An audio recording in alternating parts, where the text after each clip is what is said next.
I'd like to call this special meeting to order. Roll call, please. Donald Hewitt, Present.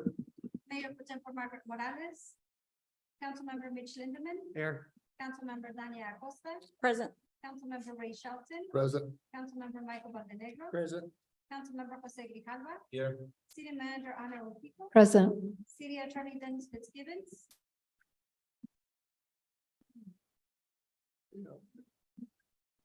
City Treasurer Luis Pedrosa. Present. Mr. Mayor, for the record, Mayor Pro Tempore Margaret Morales is excused and the city attorney is Helen. Thank you very much. Item number 3, persons wishing to address the council in writing or verbally on any item not on the agenda. Do we have anybody for this meeting? Not at this meeting, Mr. Mayor. Thank you. Item number 4, discussion decision on call for and conduct to call for and conduct an executive session under the authority of ARS 38-431.03 subsections A3, 4, and 7. To consider its position, instruct its representatives, and obtain legal advice regarding updates related to the sale of vacant land around the Douglas Municipal Airport. May I have a motion? Mayor, Yes, Mr. Lindeman. I move that we enter into executive session. Is there a second? Second. Motion by Mr. Lindeman and a second by Mr. Shelton to go into executive session. All in favor signify by saying aye. Aye. Any opposed by nay? The ayes have it. We go into executive session at 5:01.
May I have a motion to adjourn the executive session? Is I move to Make a adjourn mo- the executive session.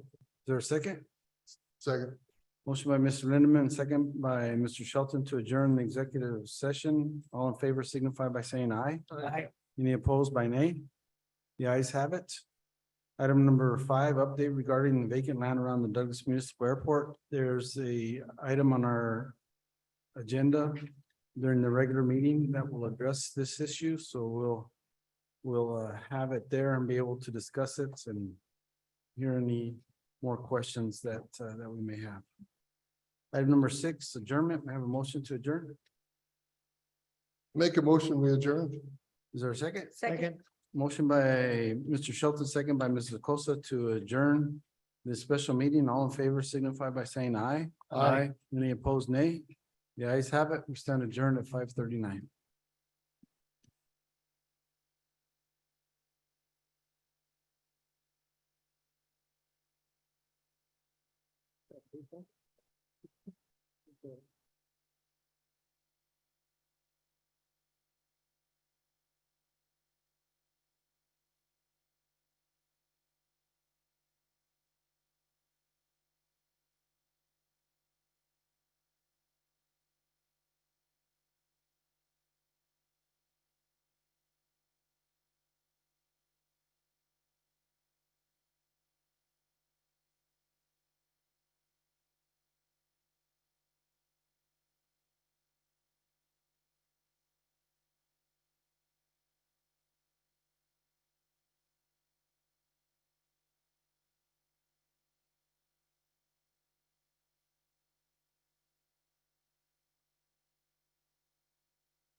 Mr. Mayor, it's time.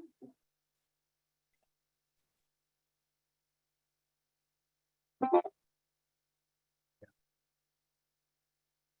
like to call this special meeting, public hearing, to order. Roll call, please. Mayor Donald Hewitt, Here. Mayor Pro Tem Margaret Morales, Councilmember Mitch Lindeman, Here. Councilmember Dania Acosta, Present. Councilmember Ray Shelton, Present. Councilmember Michael Valdenegro, Present. Councilmember Jose Grijalva, Here. City Manager Ana Ojipo, Present. City Attorney Dennis Fitzgibbons, Present. City Treasurer Luis Pedrosa. Present. Thank you. And Mr. Mayor, for the record, Mayor Pro Tem Margaret Morales is excused. Thank you. Item number 3, persons wishing to address the council in writing or verbally on any item not on the agenda. Do we have any of those not on the agenda?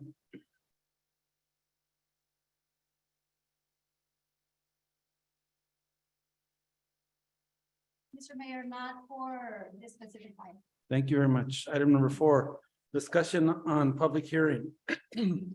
The purpose of the public hearing is to allow public participation regarding the following items. Item number 1, ZMA 2022-05 East Side Subdivision Block 12 zoning district maps amendment from LC to MFR. Proposal to rezone all the East Side Subdivision Block 12 to MFR consistent with multifamily residential zoning in the area. Item number 2, ZMA 2023-08 Moreno Overlock Block 16 zoning districts map amendment to MHR to SFR 6. Applicant seeks to develop a single family resident dwellings on 4 parcels.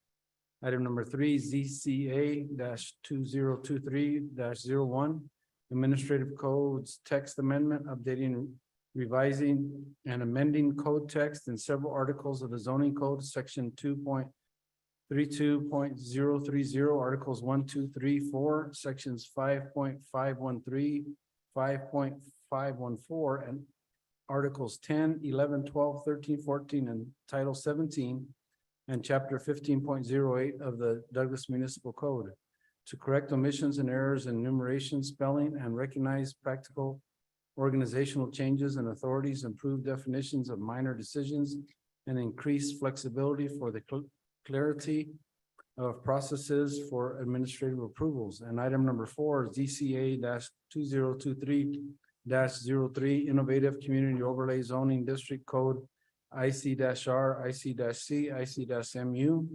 Text amendment creation of a new series of overlay districts proposed as Douglas Municipal Code 17.05.516 that may be designated by zoning district map amendments.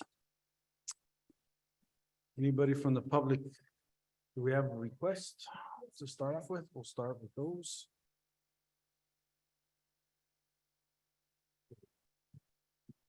Gonna have to.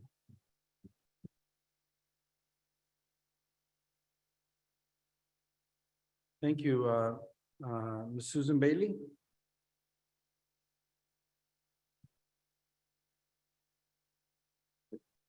Is this for the public hearing, Ms. Bailey, or is it for the regular meeting?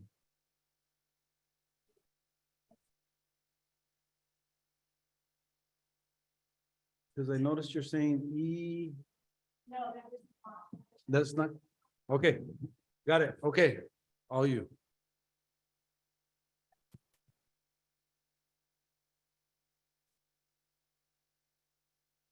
Okay.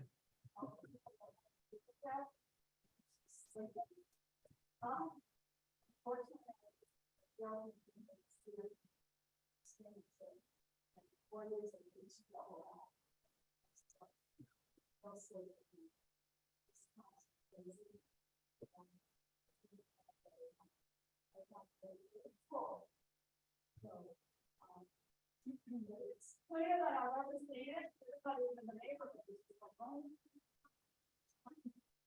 Wonderful. Amen.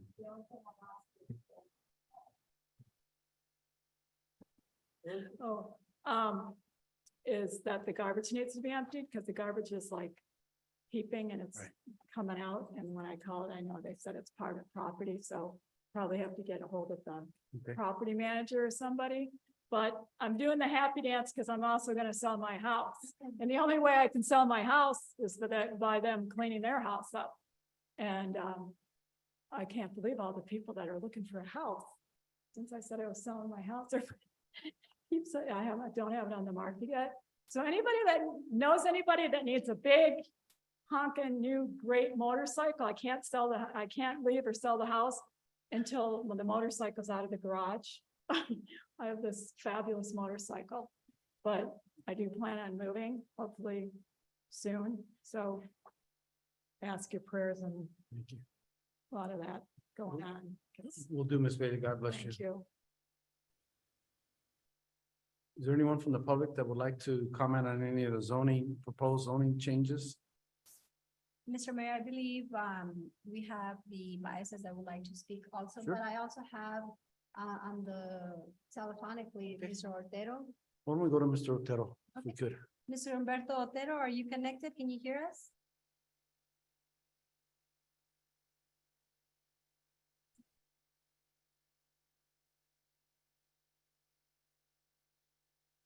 I believe he's muted if you want to proceed with. the, Okay. In the meantime. Bias family, please.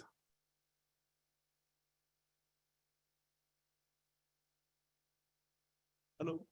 Good afternoon. My name is Encarnacion Baez. The name of my company is Baez and Sons LLC. I just want to thank the city of Douglas for giving me a second opportunity to accept my petition, and also want to apologize for not assisting at the meeting that was held on March 21st. I couldn't attend the meeting due to my health problems. I want to present to you the project that I have on 13th Street in San Antonio. My purpose is to rezone it to multifamily and build some apartments that look alike the neighborhood and need approval from the city of Douglas. I know apartments will benefit the future of the area and the city of Douglas also. These apartments are those people who work and have a good income and do not qualify for low-income apartments. Apartments is needed here in Douglas. Many people I know who work in Douglas have to go to Cerro Vista or Bisbee to rent because there's not so many apartments available here in Douglas. My goal is to make them comfortable, elegant, very nice view, and build them also like the houses around the property. So the city look good and so the people live comfortable. These are some of floor plans I have in mind to show. I'm gonna see them.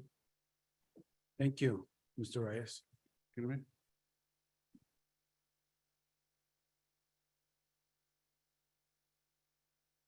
Thank you. Also, if my project was to be denied, the second options would be to build commercial buildings for rent, since my land is limited commercial area for those.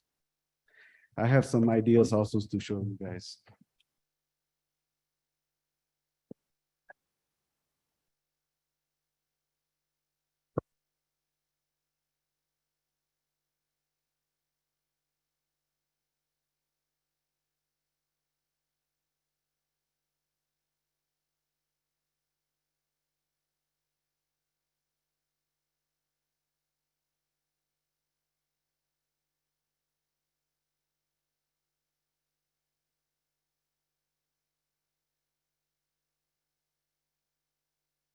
And I want to let you know that I respect your decisions that you make, and thank you for in advance for your attention and your support for my request. Thank you very much, and if you have any questions, please say so I can answer. Thank you, Mr. Any questions or comments this time? Thank you. There may be when the agenda item comes up in the regular meeting. Thank you. Anyone else would like to comment on these proposed potential changes? Yes, proposed. Sorry.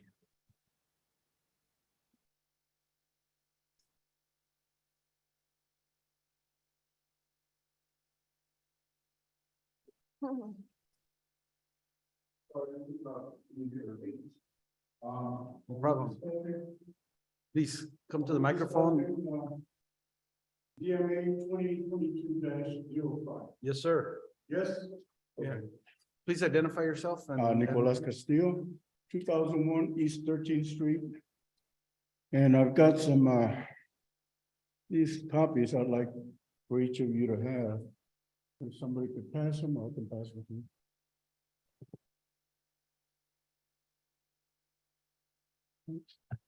You get one of those and.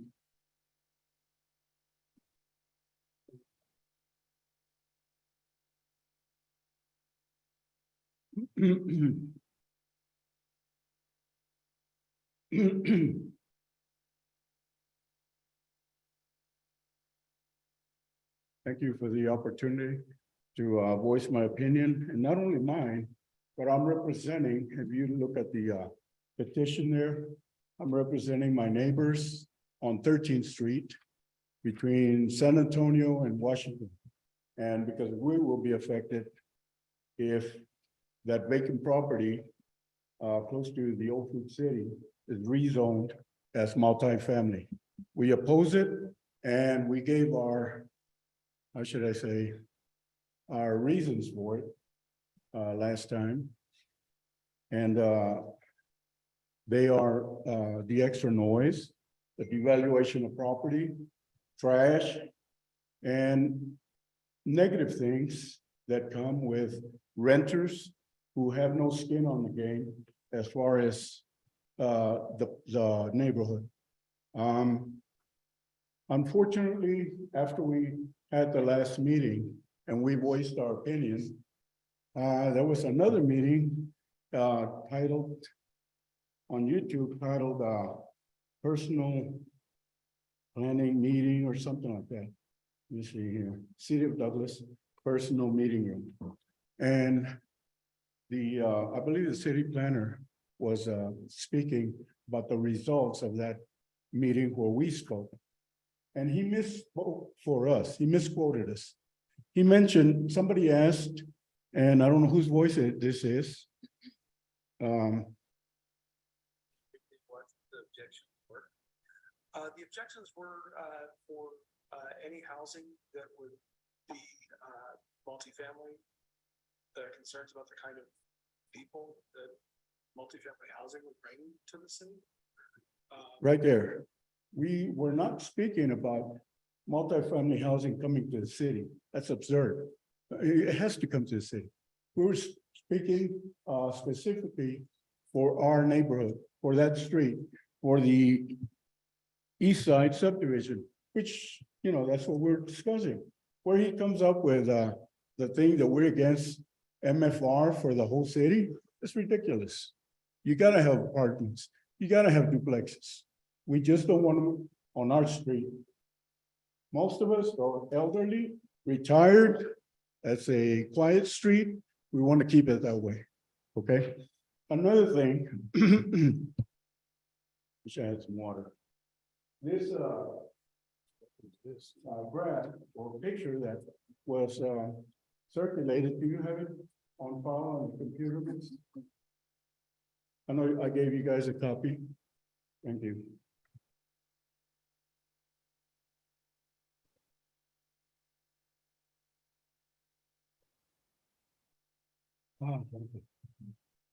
Seems to be a little misleading. Because when you see the existing, as you see that the copy I circulated, when you see the existing zoning as limited commercial, it looks like this whole area in blue, right here, that we're talking about, the east side, is up for rezoning to multifamily. When Mr. in- Castillo, I'm sorry to interrupt, but we need to adjourn this meeting in order to start the 6 o'clock meeting. Are you okay? Okay, going a little bit over. Okay, it was misleading because as you notice where I darkened, there's already single family houses built there, legal or illegally against zoning, doesn't matter. You're not gonna, you know, uproot them, right? They're already there. So we're not talking about that whole area because everything in black is already spoken for. The actual area left, if you wanted to rezone it for multifamily, is just a few spaces left in blue. Really? When you have all this pink area over here, zoned for multifamily, why are you gonna ruin our street, our neighborhood, our peace and tranquility with multifamily housing? No, we say no. Me, the other people that signed the petition, we say no. Okay, thank you. Thank you, Mr. Castillo. Anyone else like to address in the public hearing portion of, please, please.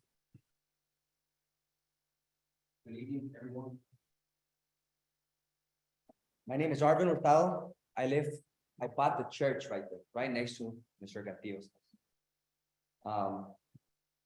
When I bought this property, it's limited commercial. I obviously knew afterwards and whatnot. One of the things that's important for me is, and obviously with your permission, is it's a big building. I don't know if you guys are familiar with it. It's a 3,000 square foot building. So for me, and I speak for myself, okay? It makes sense for me, for my family, to make it into a nice town. Some of the gentlemen's, I guess, he believes it's gonna be government housing, which quite frankly, I don't think is wrong. I don't know what's wrong with it. Government housing is Douglas, you know, this is what we need. But anyways, I am requesting and I'm for making it multifamily. We need apartments, we need multifamily homes. A lot of people that I work with will be retiring pretty soon. I know I will, thank God. And everybody looks for housing. My fiance is into real estate, everybody looks for multifamily housing, and there isn't any here in Douglas. So those people who have, I would consider good jobs, take their stuff, take their families to service. Okay, so why not keep those people here? I think what Mr. Bias presented, really, I think it's beautiful to me. I think it'll be nice for people to walk out of Food City and see all this stuff, you know, right in front of them. He speaks of trash, go look at it right now, all the trash that there is. Quite frankly, the trash is right next to his property. Okay, so I support it 100%. I hope you guys give us the opportunity and Mr. Bias to convert it to multifamily. I would really appreciate it. Thank guys you, for your thank you, Mr. Hurtado. Just for those that may be tuning in for our regular meeting, we're running a little bit late with our public hearing. So please stay tuned. We'll get to our regular meeting. Anyone else? Would you like to comment, please? Good evening, everyone. I'm here representing my mother, Maria G. Leatherman. She also owns a parcel of property next to Bias and Sons, where they're trying to construct the multifamily building. In 2021, we had, I believe, 16,500 occupants in Douglas, Arizona, like the population. It's decreasing. Usually when a town is thriving, it increases. It's not increasing at the moment because there's nowhere to live. So all of the people that are working here with good jobs are leaving to Sierra Vista and to Bisbee. I believe that it would be very good for Douglas to have multi-family there, where the Bias and Sons want to do it, because I believe a lot of people need a place to live. If there was a place to live here, then they would be living here. And what that means, the more people live here, the more taxes are being paid here in Douglas. And also, a single family home is not going to take as much taxpayer money as a multifamily building, which is also better for Douglas. I'm not opposed to multifamily there. Also about Mr. Castillo's comment about the trash. If my mother decides to say, okay, then I want to stick with commercial and make business buildings there, and Bias and Son says, okay, then we're going commercial, I could assure you there's going to be a lot more trash in different buildings for business than there would ever be for a multifamily home. So that's my view. Thank you very much. Anyone else? Yes, please. Thank you for the opportunity to speak. My name is Alma Fierro and I live at 2000 East 13th Street. I also oppose multi-family housing in our area, in our particular area, not in Douglas. We realize there is a need for multi-family housing, but we would like to conform with our single-family housing that we already have in our block, in our neighborhood. The gentleman here spoke about trash. I would like to address that. They haven't even built that. I've had to pick up installation from my front yard, my backyard, in everywhere next door that flew off from his property into mine. And I'm just being a good neighbor, just cleaning it up and not saying anything, but I'm breathing this stuff, you know, and he's not worried about it. He's driving through, his wife is driving through, they all see it over there, but nobody gets up to address it. So multifamily housing will come with all those challenges. And we don't want to see it. We don't want to put up with it. It's been a quiet neighborhood. I mean, there are children on the block, but it's a very controlled environment. With multifamily housing, there is no control. I mean, they won't be responsible for their tenants' behaviors. I mean, they can address it to a certain point, but once they're there, they're there. So that is my opinion. I am opposed to this, not in the town of Douglas. There are many properties around Douglas where he can address that issue if that's what he wants to do, but not in our particular area. Our area is single-family housing, and we would like to keep it that way. Thank you. Thank you very much. Anyone else? Oh, please. Good evening. My name is Susan Teran. I live on 15th Street by the airport, but I also am an owner. I am an owner actually for apartments right on 12th Street in Washington. And I'll tell you why I am so opposed to this. I have been attending the meetings and I understand both sides. First of all, let's talk about the contradiction about family needing housing here in Douglas. Well, there's plenty. Drive around town for rent signs. It's not because we need people to stay here. Keep in mind, it's just the city as a whole is not thriving. People move away because of the city, not because of the housing. People that are moving in are usually low income, and they do tap into the HUD program. Trash is not just by San Antonio and by Food City, it's all over the town, all throughout the city. That's always been a concern and a problem. There's no funding, a lack of city employees to pick up.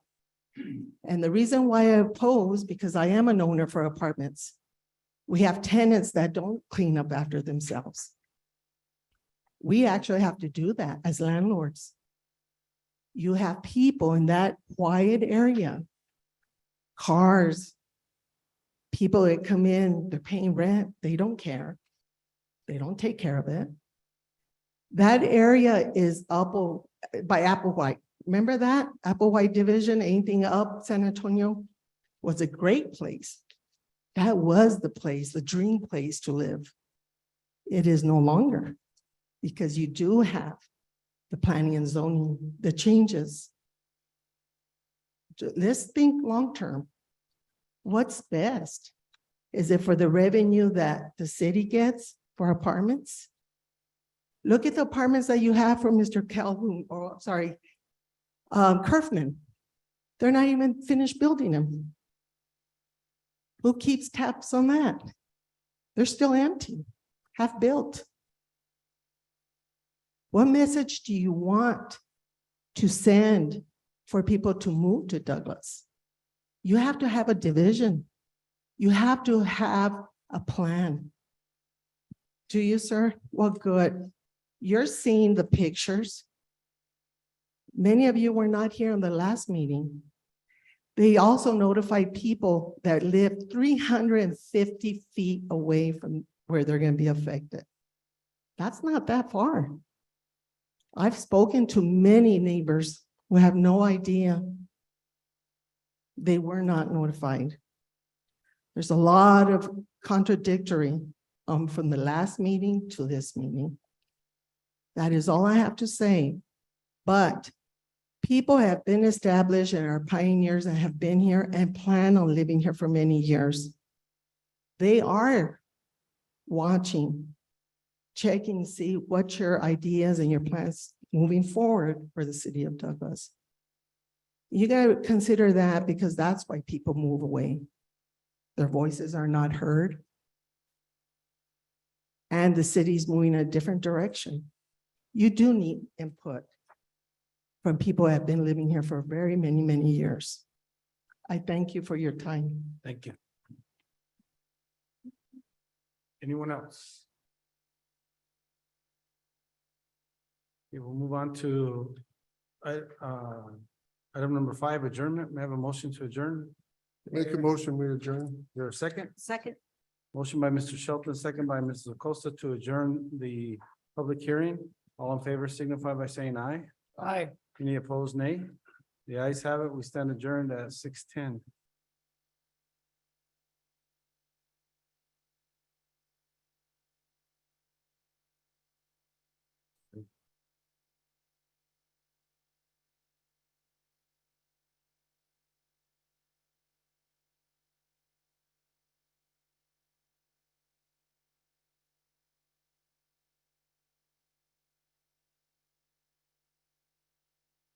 Like to call this regular meeting to order.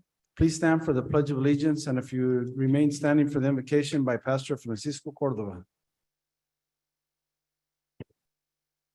I pledge allegiance to the flag of the United States of America, and to the republic for which it stands, one nation under God, indivisible, with liberty and justice for all.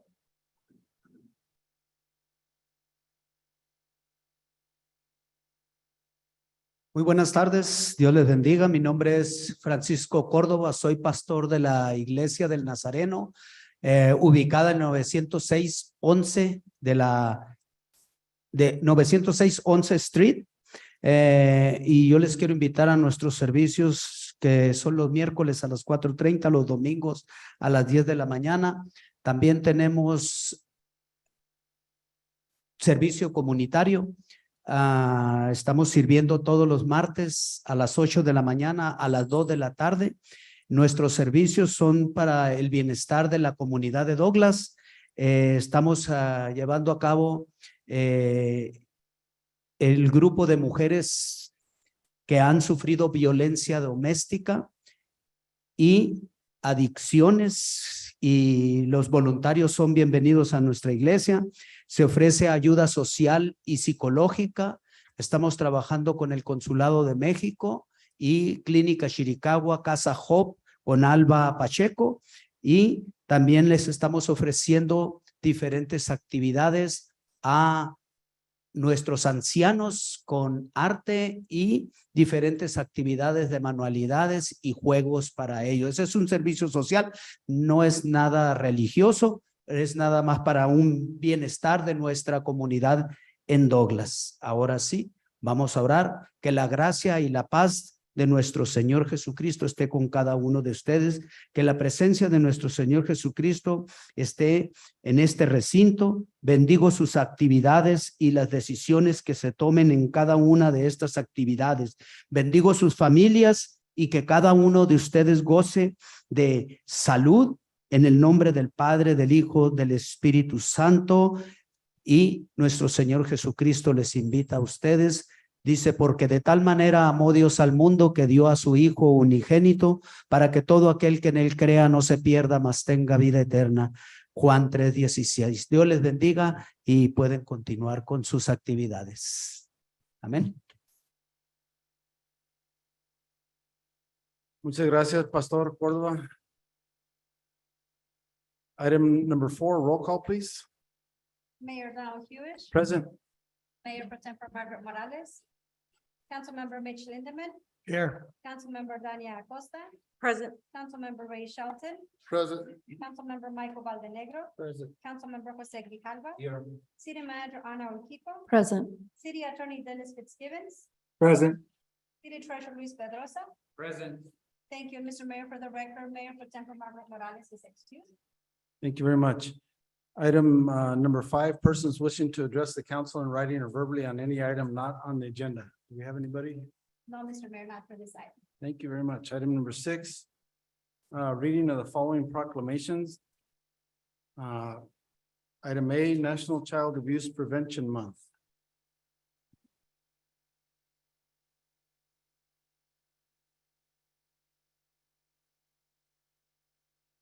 Whereas the federal fiscal year 2021, 3.9 million reports were made to Child Protective Services. And whereas child abuse and neglect are a serious problem affecting every segment of our community. And finding solutions requires input and action from everyone. And whereas our children are our most valuable resources and will shape the future of Douglas. And whereas child abuse can have long-term psychological, emotional, and physical effects that have lasting consequences for victims of abuse. And whereas protective factors are conditions that reduce or eliminate risk and promote the social, emotional, and developmental well-being of children. And whereas effective child abuse prevention activities succeed because of the partnerships created between child welfare professionals, education, health, community, and faith-based organizations, businesses, law enforcement agencies, and families. And whereas communities must make every effort to promote programs and activities that create strong and thriving children and families. And whereas we acknowledge that we must work together as a community to increase awareness about child abuse and contribute to promote the social and emotional well-being of children and families in a safe, stable, and nurturing environment. And whereas prevention remains the best defense for our children and families. Now therefore be resolved that I, Donald C. Hewish, Mayor, and on behalf of the City of Douglas Council, do hereby proclaim April 2023 as National Child Abuse Prevention Month, and urge all citizens to recognize this month by dedicating ourselves to the task of improving the quality of life for all children and families. I just want to say that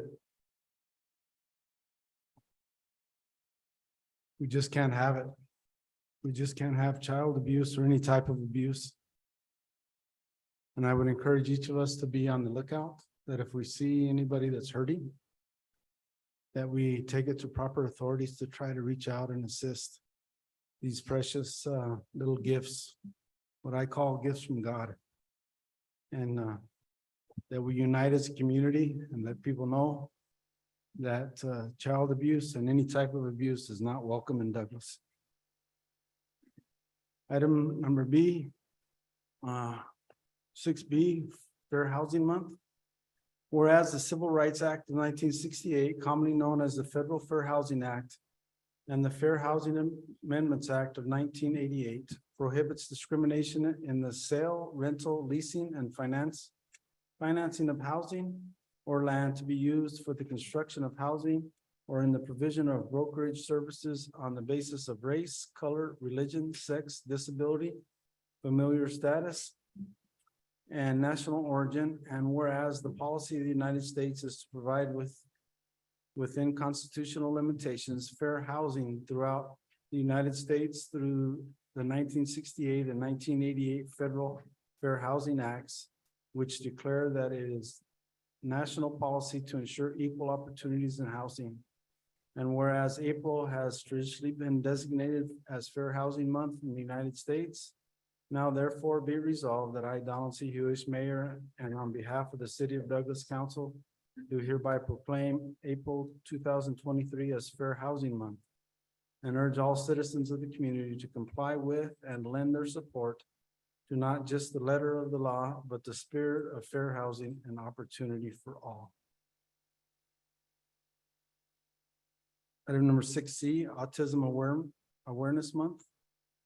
Whereas autism is a developmental disorder that affects communication, behavior, and social interaction. And whereas autism spectrum disorder, ASD, is a condition that impacts individuals of all ages, races, genders, and social economic backgrounds. And whereas the prevalence of autism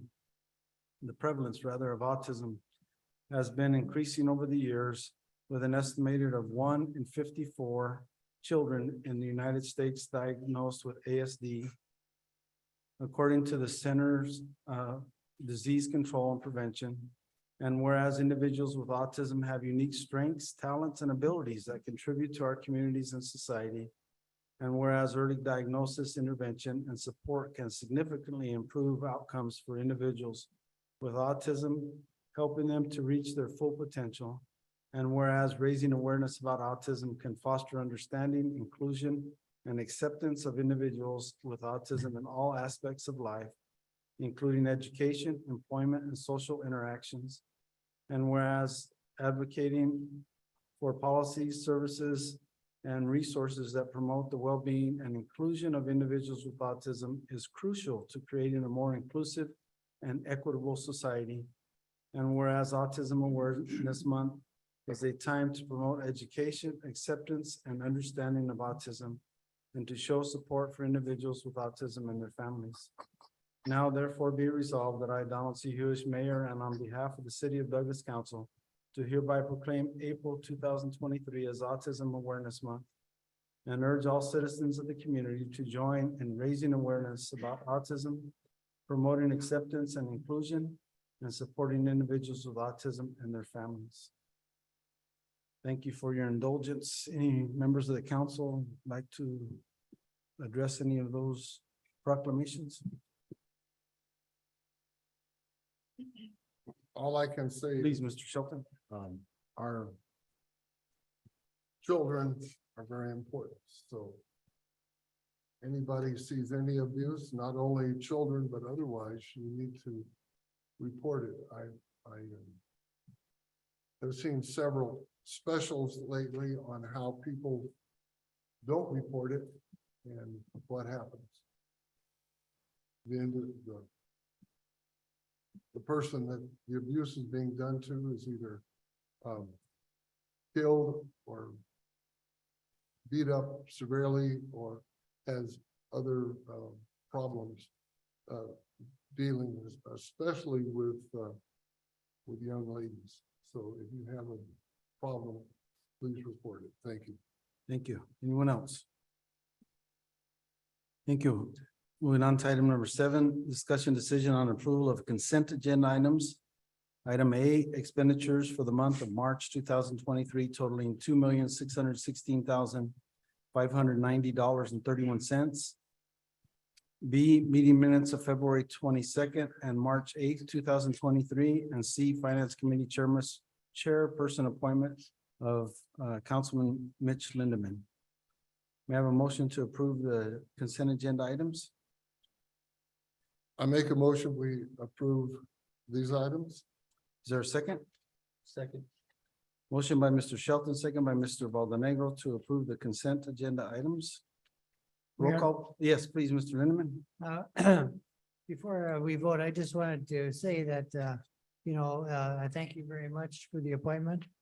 It's always been my pleasure to serve our constituents and this administration in any capacity that I am needed.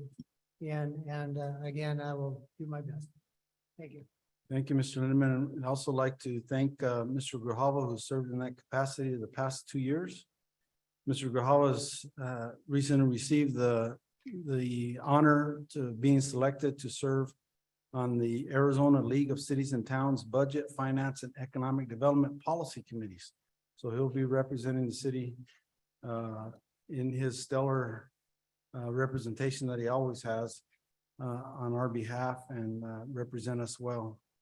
And we appreciate these 2 council members for dedicating their extra time for these type of services. Roll call, please. Councilmember Grijalva, I'd like to make a statement before. Oh, please, Mr. Grijalva. For the record, I personally did not agree to resign or agree to be replaced as Finance Committee Chair. For the transparency purposes, I have not been getting along with City Hall, with the city manager's office for the past few months. I have been lectured on what my role is by our subordinate and told that I should not be going to businesses and asking how I should be helping them. And also dealing with what I consider favoritism, as council projects and events have been subject to approval and denial from the mayor, which goes against our charter, manager, council form of government. If the mayor's controlling administrative actions, then why do we even have a city manager? I think this is intimidation for any opposition to City Hall's agenda. I'd like to remind City Hall that I do not represent nor work for you. I work solely for our residents of Douglas. My vote is no. Thank you, Mr. Grijalva. I apologize, if there's been any misunderstanding.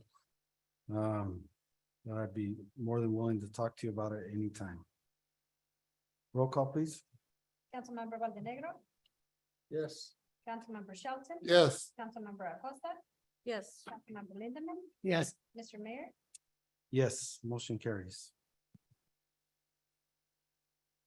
Item number 8, discussion decision on approvals. Item number A.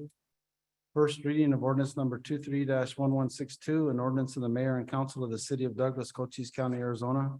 Rezoning 4 parcels of land within the Overlock Addition blocks 16, lots 6 through 9. From mobile home resident to single family residential.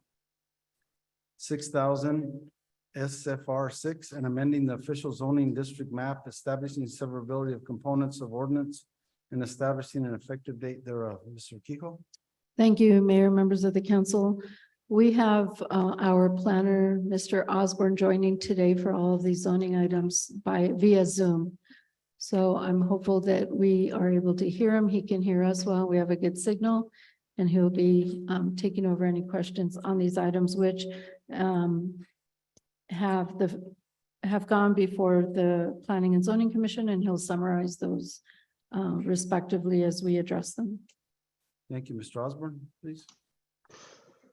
Good evening, Mayor and Council.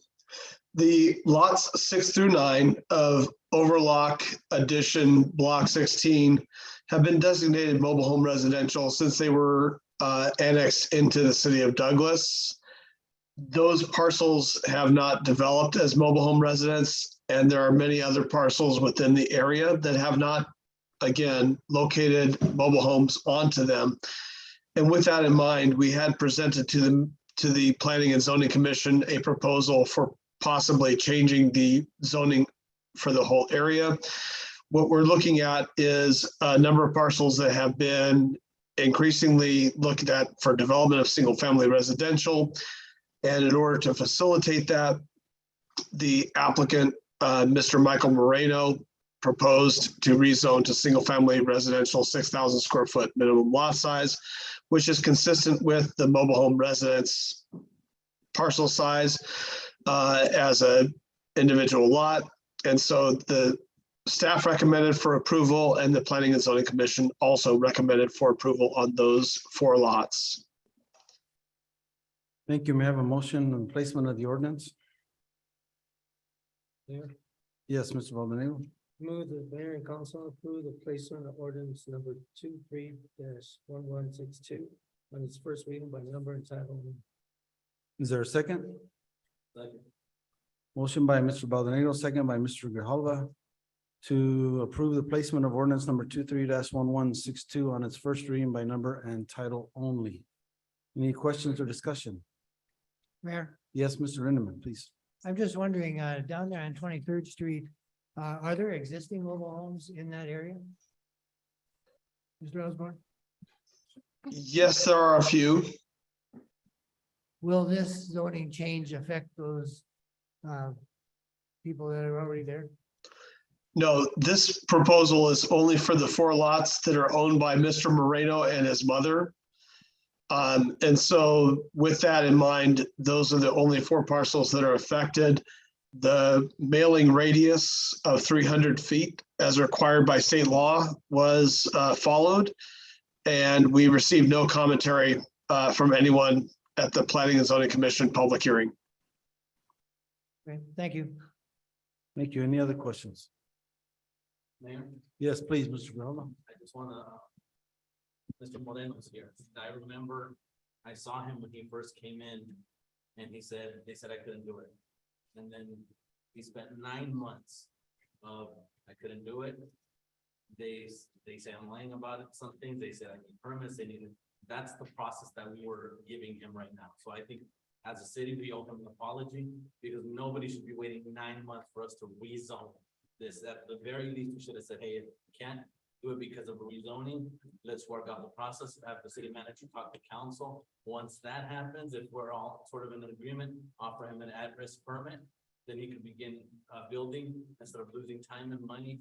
And that, again, that makes us look bad. That doesn't make us business or housing friendly. So I want to apologize to him. Thank you. Thank you, Mr. Grijalva. Anyone else? Hearing none, roll call, please. Councilmember Lindemann, Yes. Councilmember Acosta, Yes. Councilmember Shelton, Yes. Councilmember Valdenegro. Yes. Councilmember Grijalva, Yes. Mr. Mayor. Yes, motion carries. An ordinance of the mayor and council of the city of Douglas, Cochise County, Arizona, rezoning 4 parcels of land within the overlap addition block 16, lots 6 through 9, from mobile home resident to single-family residential, and amending the official zoning district map, establishing severability of components of ordinance, and establishing an effective date thereof. Thank you. We have a motion to approve the first reading of ordinance number 23-1162. Mayor, Yes, Mrs. Costa. I move that mayor and council approve the first reading of ordinance number 231162 and place it on its second reading by number and title only. Is there a second? Second. Motion by Mrs. Acosta, second by Mr. Shelton to approve the first reading of ordinance number 23-1162 and to place it on second reading by number and title only. Any questions or discussion? Mayor, Yes, please, Mrs. Costa. we need to have, I know that there is plans on revising our processes and I don't want them to be bottleneck to just one person, but we do need to have some type of process to verify these permits that are being given. I know that there's some rectification already, but we need to, be sure that we're not having to clean up these type of zoning issues in the future. And have some accountability from staff as to why these have happened in the past and prevent them from happening in the future. So that's. Thank you. Any other questions or comments from the council? Mayor, Yes, please. I want to agree with Councilmember Acosta. If this was the private sector, somebody would be held responsible, but instead we're in government. Yeah. And we're just here. So again, apologies for everybody that's going through all these other issues. Thank you. Anyone else? Mayor, Yes, please, Mr. Valdenego. unfortunately, we're the ones that have to suffer the consequences from previous councils that ever acted on this. I mean, this should have been from the get-go straightened out completely. I mean, from the houses on 1500, 2100, 3100 street on 15th Street. I mean, there's lots that should be appropriate for construction and things that should be approved for commercial and single residence homes. So I think Mr. Osborne's going in the right direction. I think the city's moving in the right direction to do this properly. Thank you, Mr. Valdenego. Anyone else? Yes, now this isn't Mr. the Shelton? only thing that's being corrected. I've been hearing of other things that have in the past we've let slip by or didn't do, and people build a house or they do this or that. So we're starting to now put the thumb down and try to get everything correct. Thank you, Mr. Shelton. Anyone else? Hearing none, roll call, please. Councilmember Lindemann, Yes. Councilmember Acosta, Yes. Councilmember Shelton. Yes. Councilmember Valdenegro. Yes. Councilmember Grijalva. Yes. Mr. Mayor. Yes, motion carries. And please, An ordinance of the mayor and council of the city of Douglas, Cochise County, Arizona, rezoning 4 parcels of land within the block addition, block 16, lots 6 through 9, from mobile home residence to single-family residential, and amending the official zoning district map, establishing severability of components of ordinance, and establishing an effective date thereof. thank you. And because we didn't receive any input in our public hearing, I'd like to place this at our next meeting. If we have a special meeting in 2 weeks, if we could put this agenda item on there. Item number 8B, discussion decision on first reading of ordinance number 23-1163, an ordinance of the mayor and council of the city of Douglas, Cochise County, Arizona, rezoning 10 parcels of land within the east side addition, block 12 from limited commercial LC to multifamily residential MFR, and amending the official zoning district map, establishing severability of components of ordinance and establishing an effective date thereof. Mr. Kiko, please. Yes, Mayor, members of the council. This is part of the commentary received during the public hearing, which will also has gone to planning and zoning. And again, Mr. Osborne is here to answer any questions you have from the staffing. Thank you. Side. Mr. Osborne, please. Yes, Mayor and Council. This particular proposal is consistent with the general plan as it was adopted in 2002 and likely would remain so even if we were to amend it.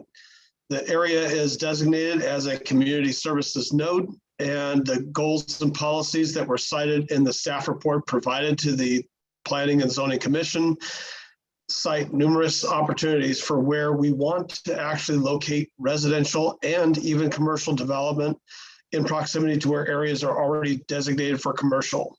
And so this was a proposal that staff could support. And so we did. And the recommendation of staff, we would still hold that it holds true to the general plan. Thank you. May I have a motion on the placement of the ordinance?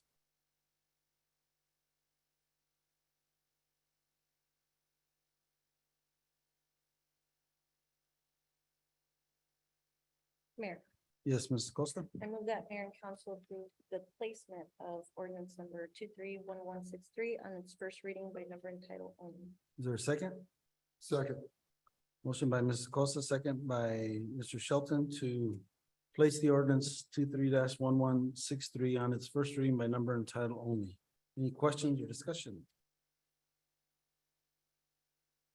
Mayor, Yes, please, Mrs. Costa. just for clarification purposes, because I didn't know this until I came into council, but placing the ordinance on the reading is so that we can discuss it.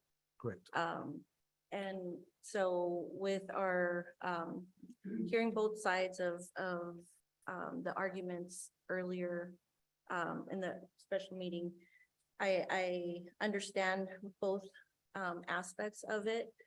Again, you know, it goes back to, you know, zero accountability or supervision as to what was being done when these permits were initially given to build single-family residences on a limited commercial, and then later on, you know, change, and it's just become a mess. So again, we just need to be very careful about that and not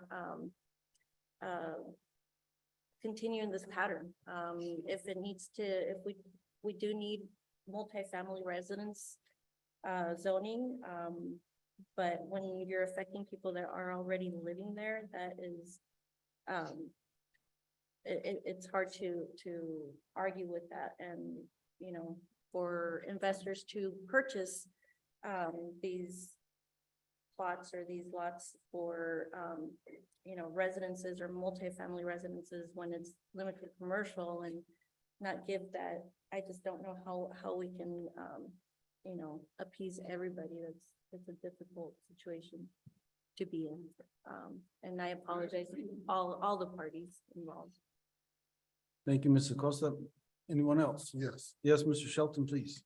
Okay, this is in my ward, and did any of you try to contact me out there? I know I've had several people, two today especially, I've talked to. And right now, you know, what do we have? 1, 2, 3, 4. There's 12 people that have signed this petition. And so I'm gonna have to deny it, as far as my vote goes. And that's one of the many reasons why. I know a number of things were brought out in our conversation that you guys gladly came and talked about. But one of them is, you know, we're talking about housing in Douglas. Usually there's 100 to 135 houses for sale. Right now, there's 35 to 40. It's been as few as 27 a few months ago. And, you know, people have come to myself and they've complained about, we don't have a food store. Let me tell you, we're doing our best now to get another supermarket in here. We're going to be talking about the airport in a little bit, and this is going to bring money and housing to Douglas. We're working on downtown revitalization. We're working on the port of entry.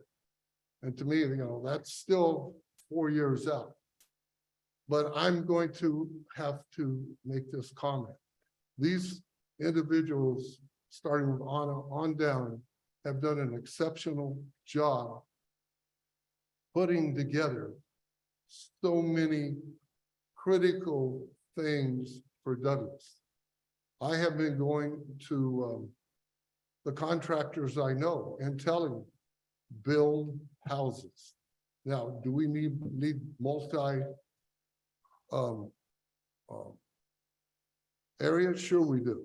And there's areas in Douglas for that. Do we need new housing? Yes, we do. Matter of fact, every time I'm taking a drive, maybe once a month, boom, hey, there's a new house going up around Douglas. So, and I know this young lady, you're right, the population's going down. But there's another thing too, somebody made a comment that we're just getting low income people coming in. No, we're not. Because I have personally met, I'll say 12 to 15 families that have come in and they're either retired or they have a good job at home.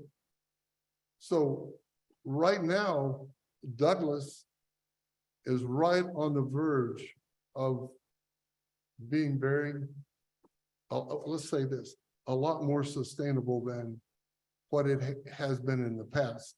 And let me tell you, it's due to these fine employees that have been working themselves to death. And I'm serious, to help the city of Douglas, and so has this council. So that's my comment on this. We do need multi housing, and we definitely need single housing. So us as a council and everybody that works for the city, we must come together and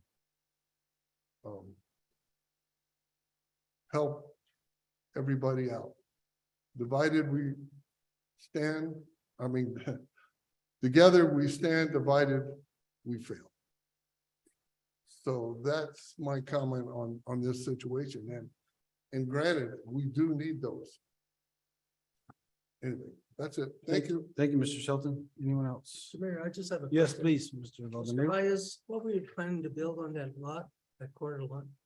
Well, that's for a multi-family residence, not for a single home? If you can address the podium, please.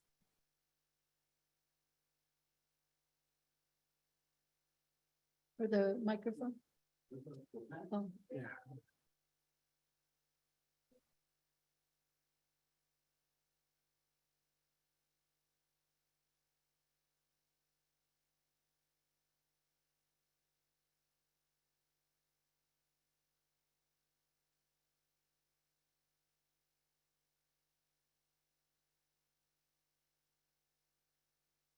Come over here. What is that? What he's looking for, huh?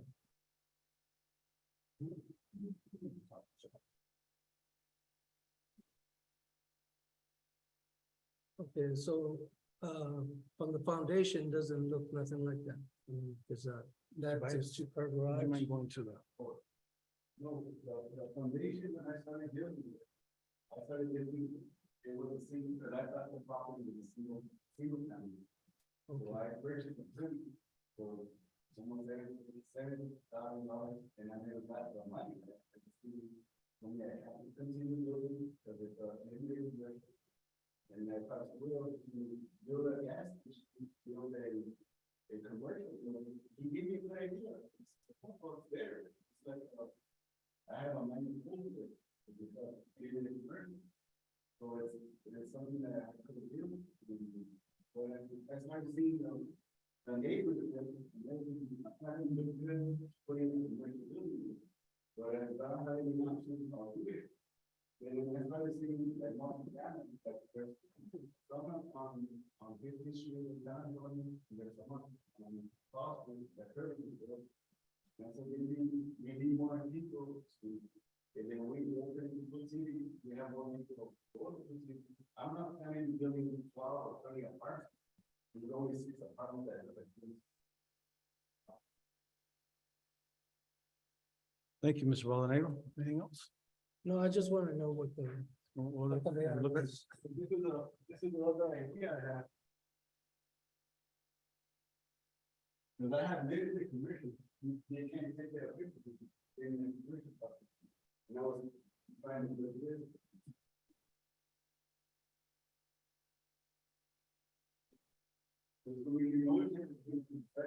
So, Mr. Byers, how many lots do you have here in this area? It's 300 feet. Just 300 feet, so you had approximately 2 lots, maybe? Yeah, I was trying to build 4 or 6. If I build 4 single, if I do single families, I could put 4 houses. And I was trying to build 6 of them. 6. For custom, for that end, that doesn't have to go over service again, they go in the. So what's the square footage for the residential for its multifamily that being? Yeah, what's the size of the home? The size of the home is 1600. But the lot is 2,000. Each day. So that'd be respectable for the neighborhood? The limited commercial, they can't do that. I have it and there's no other option. We don't have options here in London. We don't have, where students will go study, drink a coffee. We don't have. So I was trying to build something like this, we got a coffee shop there. And partner for make it better than you. There's no different problem. Thank you. Thank you. Anyone else? Mayor? Yes, please. Mr. Grijalva. I just wanna let the signees know on the petition that even though if this were to pass tonight, you still have another reading. And if it does, I'd like all of you, if you can ask the administration for my information, I wanna talk to you. Also love to talk to Baez and anyone else who's affected by this. Because we, as far as I know, we don't get invited to the meetings you came into to the zoning meetings.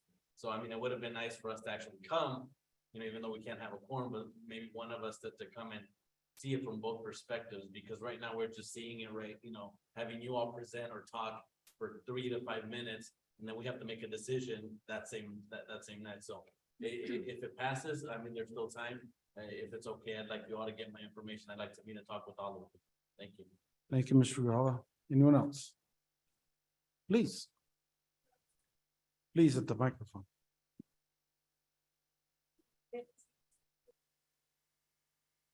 Home. And then drastically, it's limited commercial, so they can make those huge buildings that they just showed you. The only thing that meets kind of in the middle, so that there's not so much mess and not so much noise, would be 4 apartments. This side over here is saying, okay, we don't want the mess, we don't want all the traffic. There's a lot of schools around like that area, so a lot of kids walk home. And the smart thing to do for the children's safety, I think I filled up a form already, is not have such busy business there, because in school hours, if anybody passes through there, you will see that the traffic is crazy, lots of cars. If there's also businesses there, and not just one business, this would be multi-business as well, because that's what it could be. it would affect the children walking school to their homes. It would also affect the side over here that doesn't want multi-housing, because there's gonna be a lot more traffic than if there's only 4 apartments there, and I think they need to think about that. The mess around McDonald's, Burger King, Gilberto's, anything, any type of business is going to be a lot more than just a few apartments. And I think they need to also think about that. Thank you Thank very much. Mr. Castillo, please. Mr. Mayor, I was going to say that Mr. Castillo has that call to the public. Oh, in that case, he's official. First of all, I'd like to address his comment about, building townhomes and this. First of all, he hasn't been a good neighbor. As my other neighbor mentioned, Mr. he's Castillo, been, sorry. if you just address the issue Okay. to us, please, I'd appreciate it. Since since he bought it, at least for several years, at least a couple of years, they've been working on that building, used to be a church. It was fine when it was a church. But since he's taken control of it, that not only trash, but he had the gall to build a backstop, a baseball backstop right next to my wall, about 3 feet away. Mr. Castillo, again, I appreciate that, but if you please limit your comments to Yes. to the rezoning. He hasn't been a good We neighbor, appreciate it. and I don't think he's gonna continue being, but nevertheless, okay, let's get back to why not? Your own planning and zoning has denied the Mr. Baez request, correct?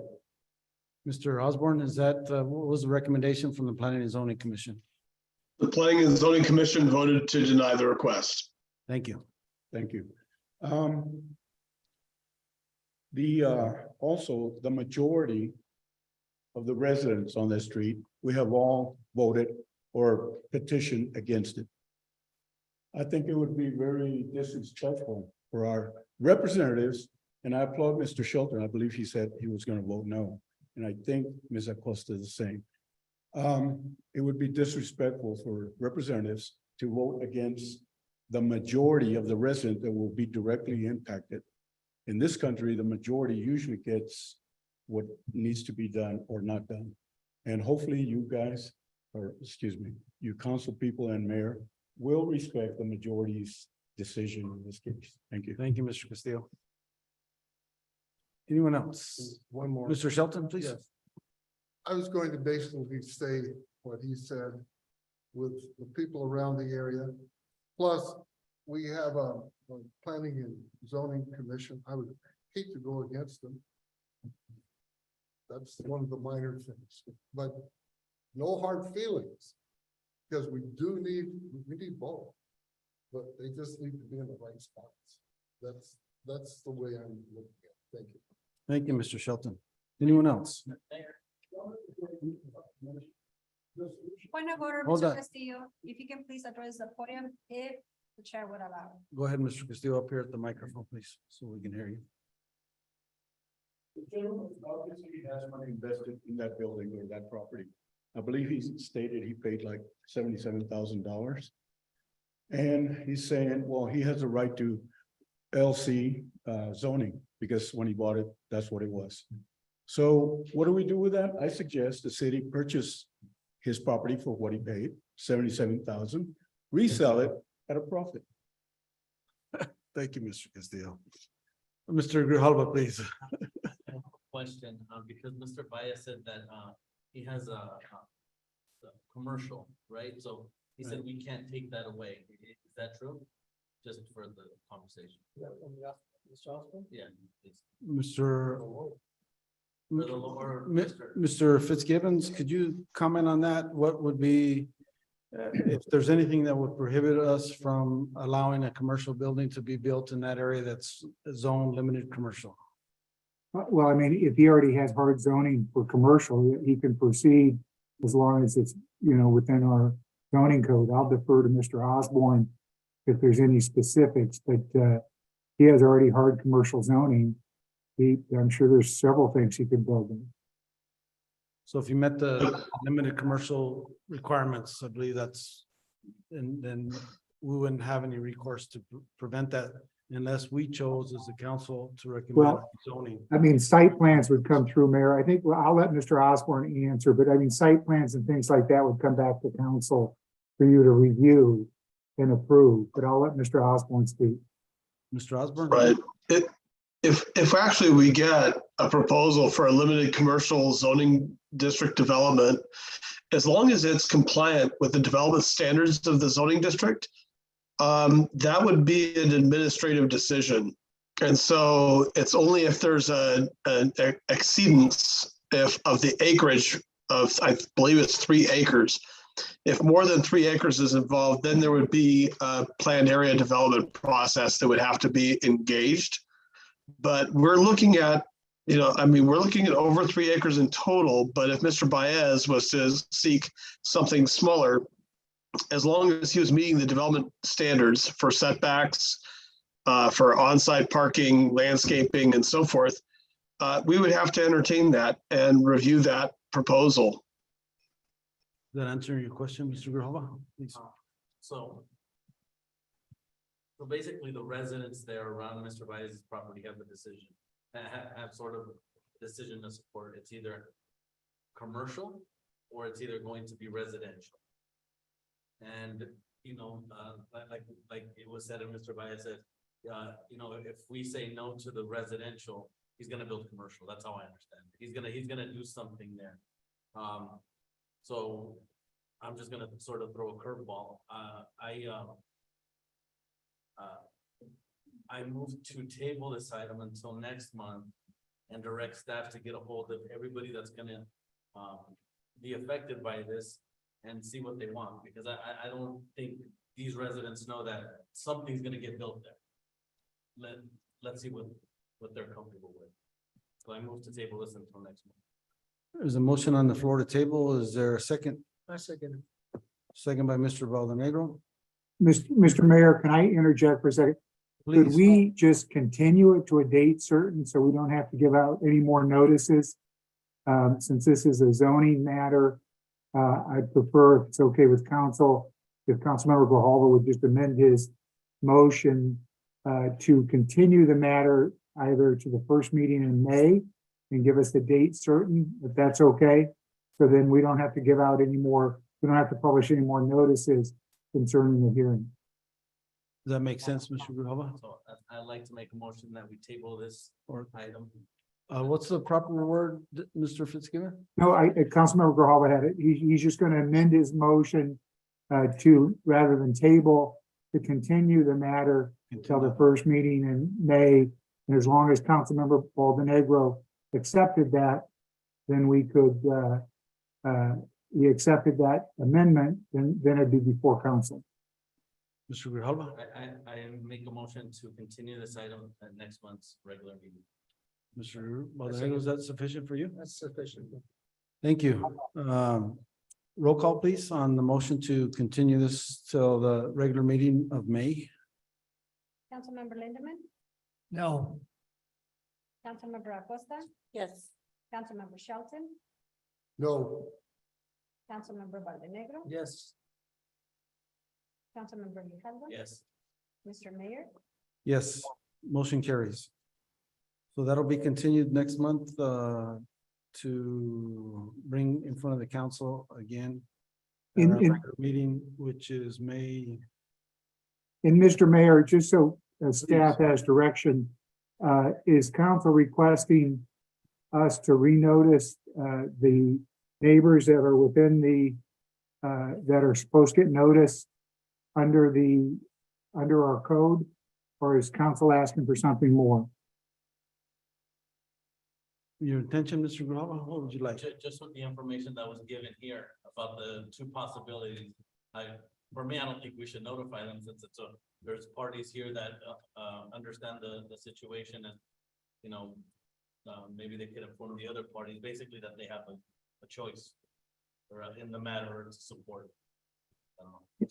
And so maybe just continuing tonight and then let the people that are involved notify everybody so they can come to the next meeting. Is that the hope that we're going to try to do? I'm just trying to figure out what staff needs to do.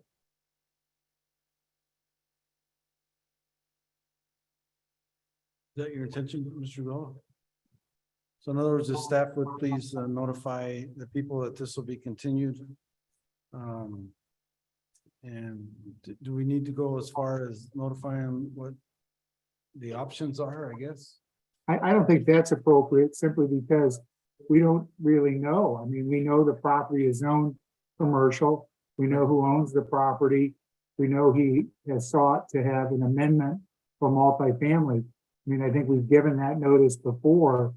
I understand what Councilmember Grijalva is saying. I assume tonight's meeting, as long, and P and Z's meeting, got people discussing this. But I think the option has always been that the landowner could go forward with the zoning he currently has in place. Right. And if I could just add to that, Dennis, is that what we also know is that at this point, if we're going to mail all of the neighbors within 300-foot radius, we're looking at over $4 per piece to mail out to them, knowing that 7 of those respondents have signed on to the petition against the proposal. And so, you know, again, looking at the cost of doing these mailings with certified mail, we might just want to consider the continuance as just, here we go, we're having another meeting. If we're required, I don't believe we are by statute, to renotice this in the newspaper, then we would do that if we do. But I'll lay that also for Dennis. No, I think by continuing tonight, we're putting everybody on notice that it will be reheard in May. So we don't have to do any more publication because we published tonight's meeting and the council has now voted to continue it to May. So we're good on our notices. Yes, Mrs. Acosta? If I can make a request, from, staff to see what those setbacks would be on these, lots and, I guess just the measurements of the setbacks and what that, requirement is for parking and, you know, is it even feasible for limited commercial, since it looks like there might be residences in between, some of these vacant lots as well. We can provide a thumbnail analysis with the setback requirements of the limited commercial zone, which, to be fair, are fairly significant. And it's actually something that we've discussed with the Planning and Zoning Commission on another proposed set of overlay zoning districts, which are coming to you in the next item, I believe. But we're looking at basically 40-foot setbacks from street. And the parking requirements, I think, are going to be based on the use. So we would need to probably have some sort of a thumbnail assumption as to what the uses are. And Mr. Baez has not provided that. It wasn't really requested of him to do that. So that's one of the questions that we'll need to have resolved before we meet with you next, as to what the proposed use would be for limited commercial development. I'm not sure that's fair to Mr. Baez to pin him down to. What exactly. I will just, yeah, I would probably have to agree with that. But I also would think that in general presentation for the next meeting, that we would have that information on what the setbacks are and what it would look like. Right, yeah, For- I'm not General asking discussion. for Mr. Baez to present, you know, his designs. I'm just wondering what the measurements are. What it would look like. Right. What is the buildable space, really? Right. It's not gonna be the whole lot, so I think that needs to be considered too. Mr. Shelton? And once again, I'm gonna come back to this. The Planning and Zoning Commission met and they denied this.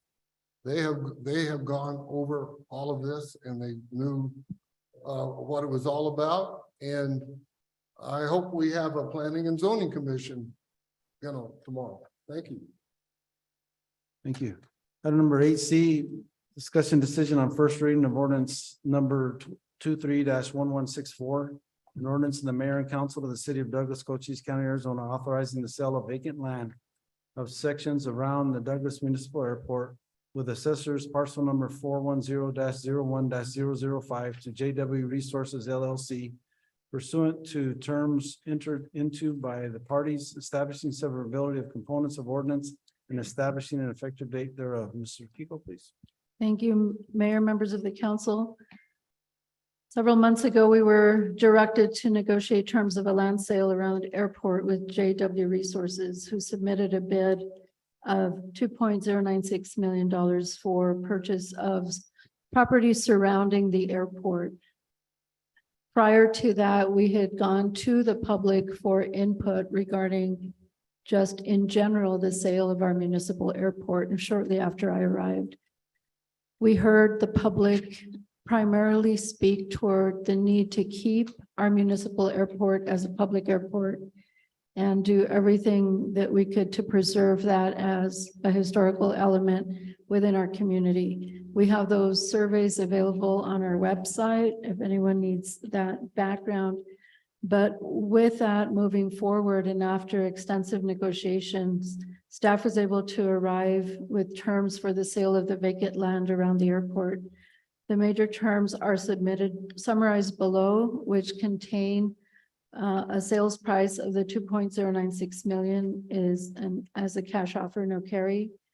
The land around the airport would be revised and reduced in terms of what is referred to as an airport layout plan, so that it reduces the size of what is currently known as the airport layout plan under our airport master plan. So there are some revisions that need to be done to resurvey that area to accommodate the acreage that is being sought to be purchased.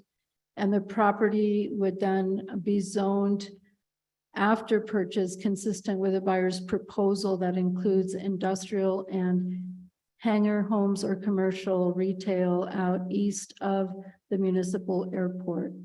The contract retains the airport operations and the municipal airport as the City of Douglas run airport. It allows us to move forward with historic preservation of the airport. It also contributes from the buyer $500,000 towards the rehabilitation of the runway in addition to the sale price. If just as a reminder, we recently received a grant award from the State of Arizona Aeronautics Division for $1.5 million for runway rehabilitation with no match required. So this is, we have an estimated cost for repair of the runway at $1.824 million. And the $500,000 or $500,000 contribution towards the rehab is in excess of what our projections are to rehab. We are underway with engineering reviews to begin that rehabilitation, and we think we are scheduled or aligned to be able to complete that by early fall. The buyer also will be responsible for paying portions and of depreciated amounts of any prior fencing grants that have been given to the City of Douglas by the State Aeronautics Division. We had received fencing grants of $108,000 and $180,000 back in 2016 and 2018, which once depreciated to the current time would have to be repaid back if we're going to sell any of that property. So the buyers agreed to reimburse that to the state of Arizona. A buyer would be expected to begin construction of that industrial area within 18 months of close of escrow. And the seller has agreed to cooperate on easements following FAA regulations and responsible for all construction and permit fees. In addition to what I've stated above, the buyer has also agreed to provide as a revenue source to the City of Douglas as 7% of net revenues of any parcels sold for the development until the city has received an additional $500,000 from the buyer in land sales to other investors. And there's also a reversion clause in the contract that would allow the city to take back the property if anything under these clauses are not completed. So in a nutshell, that's really complying with what we heard from the public. They were so engaged last January on this item to preserve and do everything we could to keep it a municipal airport. And this is kind of a stepping stone to allow that to thrive once again. And we may be able to see that direct thriving of the airport as early as this fall. Another thing that we have been able to petition is for NIPIA's federal designation for the airport to receive entitlement funds in the future from the federal government. Currently, we're only able to receive state funding. And with everything that we heard last year, we've been working tirelessly to create a special circumstance request to FAA to allow us to continue to receive federal, or allow us to begin to receive federal funding in terms of entitlement funds. That we won't know for a period of time, but that is underway. And we hope that this is a new beginning for our beautiful municipal airport. Thank you, Mr. Kehoe. May I have a motion for the placement of the ordinance? Mr. Mayor, Mr. Shelton? I'd like to move the mayor and council approve the placement of ordinance number 23-1164 on its first reading by number and title only. Is there a second? Second. Motion by Mr. Shelton, second by Mr. Baldanegro to approve the placement of ordinance number 23-1164 on its first reading by number and title only. Any questions or discussions? Yes, please, Mr. Grijalva. I think we need to emphasize, we are not selling the airport. I think that needs to be said. We are just selling the land around it. Because I think there were some constituents that were selling the airport. Thank you. Thank you for that clarification, Mr. Grijalva. Anyone else? Yeah. Mrs. Acosta, please. Yes, I'd like to see if we can, get the airport authority, together for a meeting to discuss, for them to know what's going on with this as well. I know that there's been maybe individual conversations, but, for a matter of record, to have the airport authority hold a meeting, try to hold a meeting if this passes before the second reading. Thank you. If staff could please try to arrange that. Absolutely. Mr. Shelton, please. Yes, this is one of the areas I was pointing out that we're in the process of doing. And this is going to mean a lot to Douglas, especially when the housing comes about. And so, as I said, we're all busy, and I don't know how they're doing all the great things here, but we are, and we're just going one step at a time. But at least this is one of the things that Douglas needs. And we have a number, as I said, a number of other ones coming in the very near future. Thank you. Thank you. Anyone else? Hearing none, roll call, please. Councilmember Grijalva, Yes. Councilmember Montenegro. Yes. Councilmember Shelton. Yes. Councilmember Acosta. Yes. Councilmember Lindemann. Yes. Mr. Mayor. Yes, motion carries. Office of the Mayor and Council of the City of Douglas, Cochise County, Arizona, authorizing the sale of vacant land of sections around the Douglas Municipal Airport with assessors parcel number 410-01-005 to JW Resources LLC pursuant to terms entered into by the parties, establishing severability of components of ordinance and establishing an effective date thereof. Thank you. May I have a motion to approve the first reading? Mr. Mayor, Mr. Shelton? I move the mayor and council approve the first reading of ordinance number 23-1164 and place it on its second reading by number and title only. Is there a second? Second. Motion by Mr. Shelton, second by Mr. Baldanegro to approve the first reading of ordinance number 23-1164 and place it on its second reading by number and title only.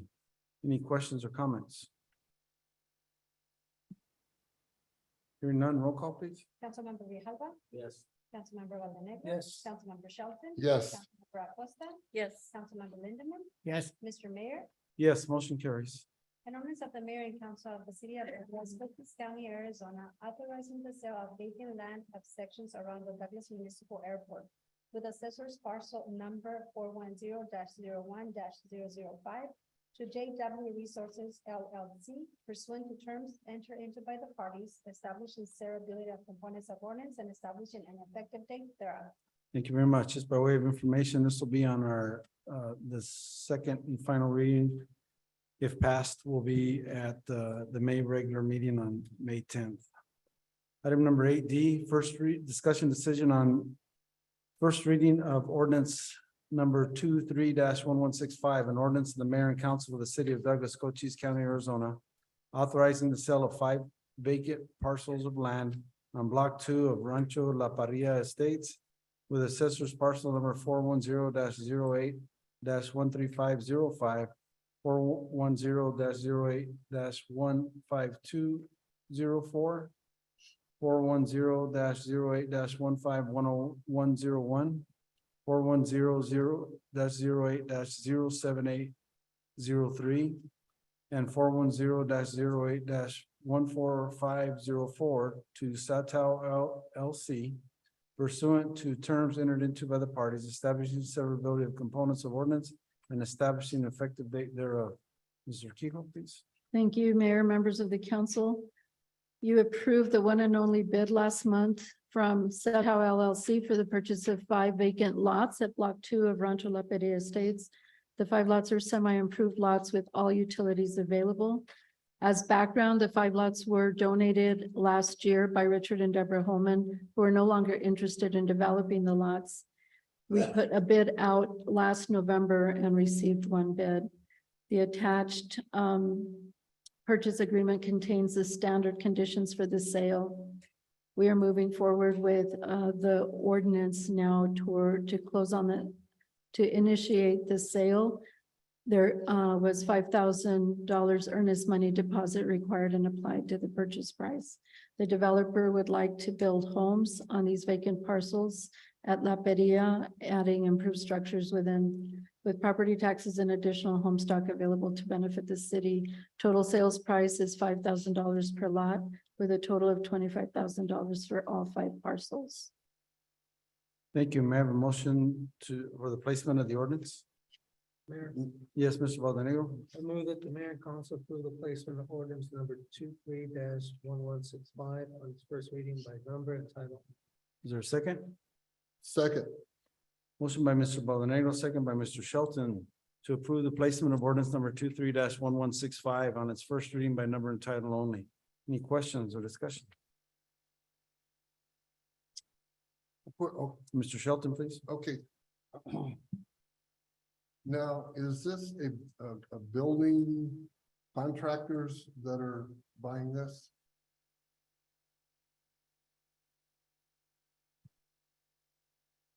Good evening, Mayor, Mr. Shelton. Contractors. Is the contractor getting ready to build? This is a contractor that is building homes in the city of Douglas currently. Okay, where are they from?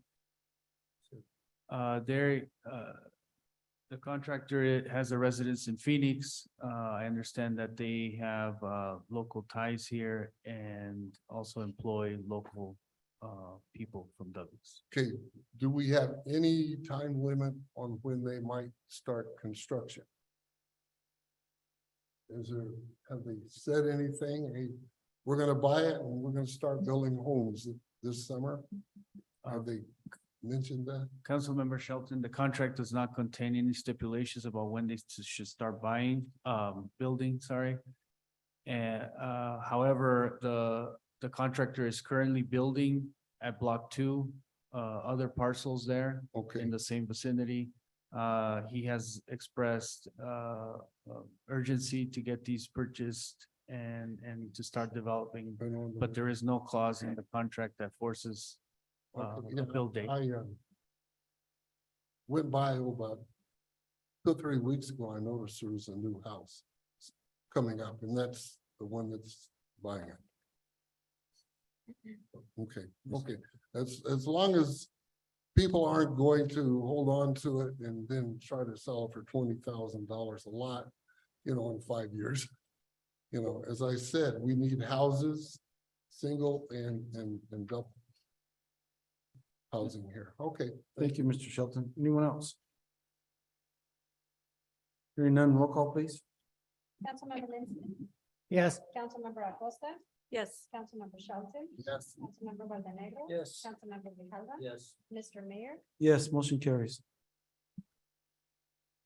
an ordinance of the mayor and council of the city of Douglas, Cochise County, Arizona, authorizing the sale of 5 vacant parcels of land on block 2 of Rancho La Feria Estates with assessors parcel numbers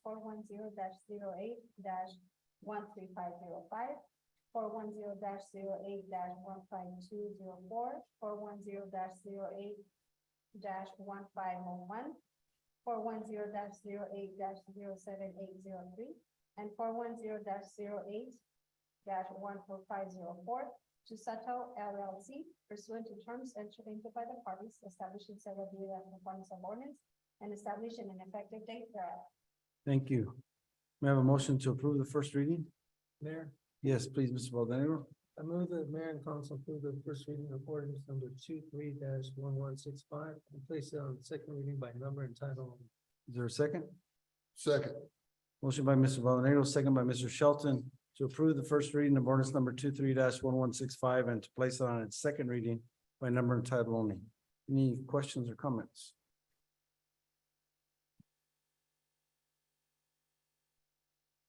Hearing none, roll call, please. Councilmember Lindemann. Yes. Councilmember Acosta. Yes. Councilmember Shelton. Yes. Councilmember Valdenegro. Yes. Councilmember Grijalva. Yes. Mr. Mayor, Yes, motion carries.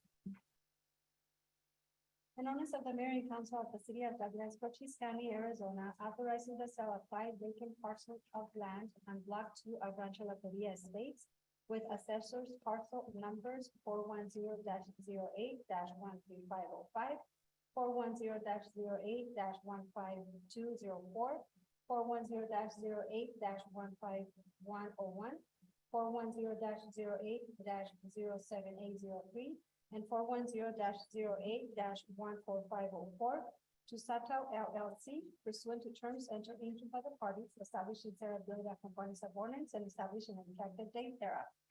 Thank you. Item number 8E, discussion decision on first reading of ordinance number 23-1166. An ordinance of the mayor and council of the city of Douglas, Cochise County, Arizona, adopting 2023 amendments to the Douglas zoning code and chapter 2.32 by reference to amend certain provisions to the update of rules and regulations to zoning within the city of Douglas and amending certain provisions of articles 1, 2, 3, 4, 5, 10, 11, 12, 13, and 14 of Title 17 of the Douglas zoning code and amending chapter 2.32 of the Douglas Municipal Code relating to the Planning and Zoning Commission, establishing severability of components of ordinance and establishing an effective date thereof. Mr. Kiko, please. Thank you, Mayor, members of the council. This item comes before you for first reading, and this is the tallest lift of the items referring to zoning modifications that are before you this evening. It's 50 pages of the current zoning code that come before you to correct omissions, errors, enumerations, spelling, recognizing practical organizational changes and authorities to improve definitions of minor decisions and to increase flexibility and clarity. So I'll preface this by stating that many of the items we've heard today were a result of zoning compliance errors or changes, or I can't even begin to tell you the reasons why we have gotten to the point where we are in certain zoning compliance issues, but we have a very complicated code, zoning code that has, for whatever reasons, strayed from the maybe original intent, and where we have evolved to have to provide more streamlined service to our community. And primarily for that reason, staff has worked very, very hard to try and start the unraveling of the tangled web that we have come across so many issues in the past year of not finding the right path to guide our community members and remain compliant with the way the zoning code read. So, you know, I'm so appreciative of all the comments. I relate to all the comments and I thank our community for their patience because it has been quite an effort, and I have heard many compliments from the Planning and Zoning Commission because they directly have seen the issues we have had to deal with, and they have commended staff on starting the process to clarify and move our codes in the right direction for this purpose. So again, you have seen presentations from Mr. Osborne in 2 study sessions already, or special meetings to go over all of these areas. He's available again today. If he's done a tremendous job on carrying this lift on this section, and there are a few others as well. But he's available to answer any further question, can pop up a map if someone needs to clarify anything, and I will turn it over to Mr. Osborne to carry from there. Thank you, Mr. Osborne. As Ms. Urquijo said, we're looking really to untangle the knot. We've got a web of regulations that aren't really clear, have been very difficult, in my estimation, for our staff to read and interpret. And in fact, we don't really even have anything until this proposal to really provide clarity about what interpretation can be, and if there are opportunities for appeals of such interpretations or of any other decision. And so that's what, in the bulk, this is doing.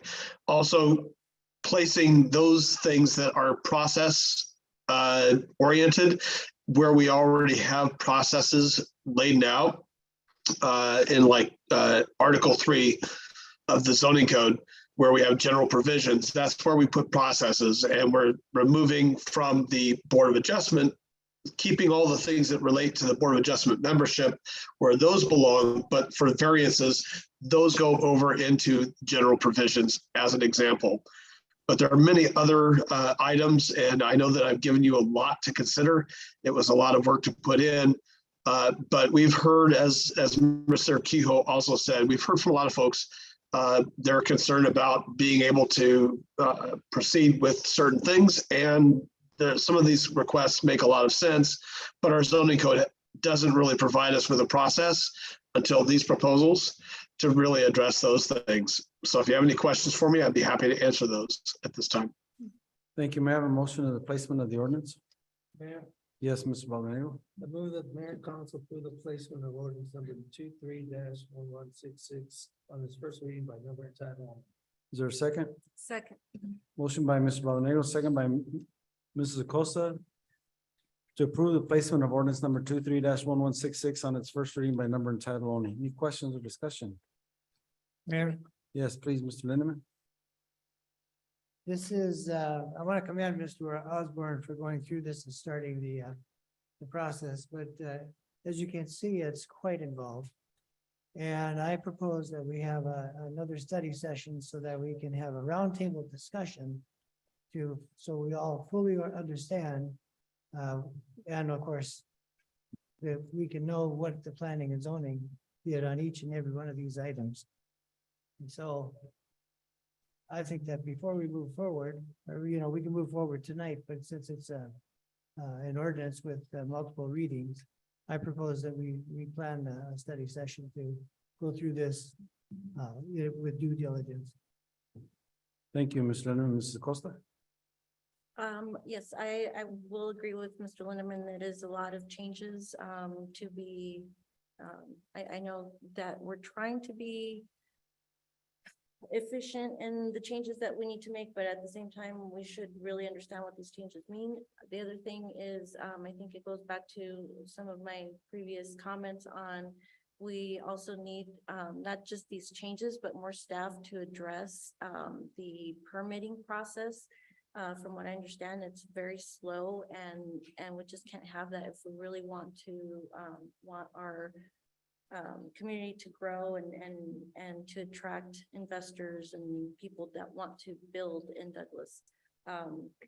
So, you know, with that, I mean, to have a plan as to how we're gonna address, the incoming requests for building permits and the expected growth that we've talked about, I'd like to see a plan of that as well, to how that's gonna be staffed and that's how efficient we are gonna be with that. Thank you, Mrs. Costa. Anyone else? Yes. Mr. Shelton, please. I'll agree with my two fellow councilmen here. I think we do need to sit down. And the thing about it is too, we're running into a lot of situations lately that have never come about. And the ordinance might have been 1984. And if we all sit down and go over these, I think that would be a good idea, along with hopefully the planning and zoning committee being there, and we can hash everything out all together and see what their recommendations are and so forth. So that's all I have to say. Thank you, Mr. Shelton. Mr. Osborne, it's my understanding that the Planning and Zoning Commission has been through these. Yes, the Planning and Zoning Commission unanimously recommended approval of the amendments that are presented to you. For actually the ordinances, any of these ordinances that relate to ZCA 2023-01. And if I could also respond to Councilmember Acosta, the process for permitting has not been laid out very clearly in our code.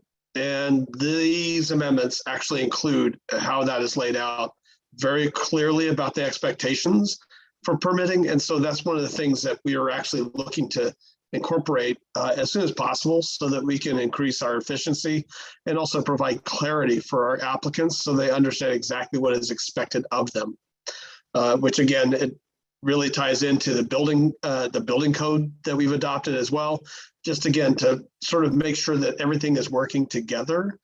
But yeah, again, we're happy to respond to any of your other questions you have. Thank you very much. Anyone else? Mr. Mayor, I do have Mr. Otero on the line, so hopefully we can.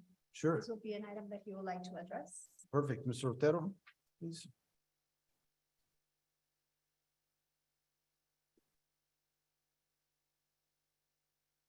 And that will be Mr. Humberto Otero.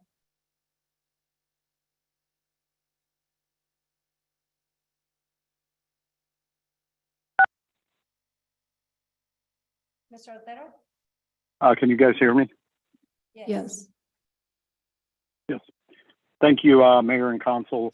I do have a couple of comments about the last things that were being talked about, the Moreno property and the Bias property, if I could please speak to that.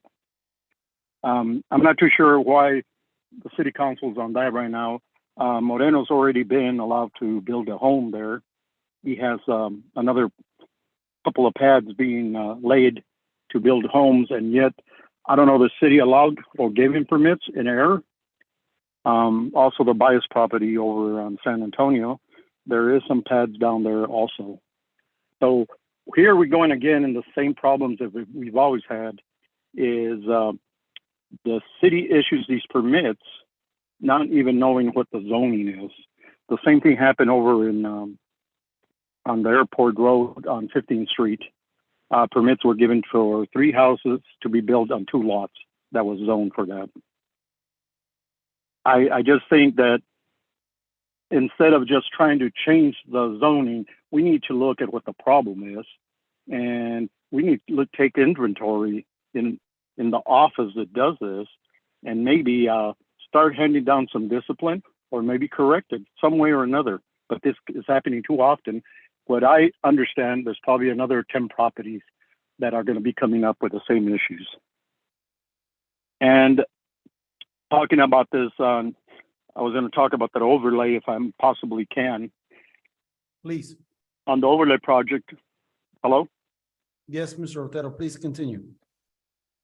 Okay. On the overlay project, I'm asking that it doesn't pass because this will forever change the environment and the uniqueness of Douglas.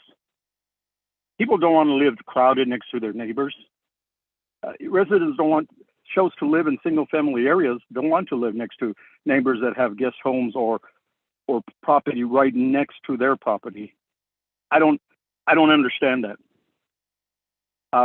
One of the things Mr. Osborne said in this proposal was, just go ahead and ask your neighbor. Well, I don't know where Mr. Osborne's from, but a lot of neighbors don't talk to each other. A lot of the neighbors are not very nice. This is not something that be knocking on the door to your neighbor.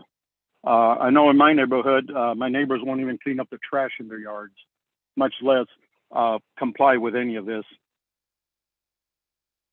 Like debate that Mr. Osborne stated with this was about the parking rules would be relaxed. I was really under the impression that there were no parking rules or codes. I've driven from 10th Street and G Avenue to Florida, turned on 11th Street. There was an instance of 20 areas where cars are parked on the sidewalks, cars are parked on the lawns, cars blocking your vision parked right next to the curb. Nothing's been done about this, ever. Cars on the lawns of houses, that just makes the city look trashy and dirty. Doesn't make it look good, and it doesn't make it look good for investors.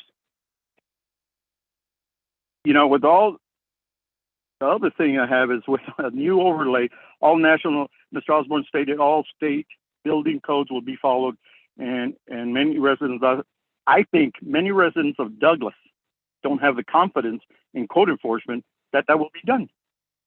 Just look at what happened on 23rd Street, on the bias properties, the lots over on 15th Street. What we need to do is enforce the codes that we have on the books before we go revamping the whole system. Thank Point. you, Mr. Otero. I Yes. appreciate your input. Thank you. I got a few more things if I could.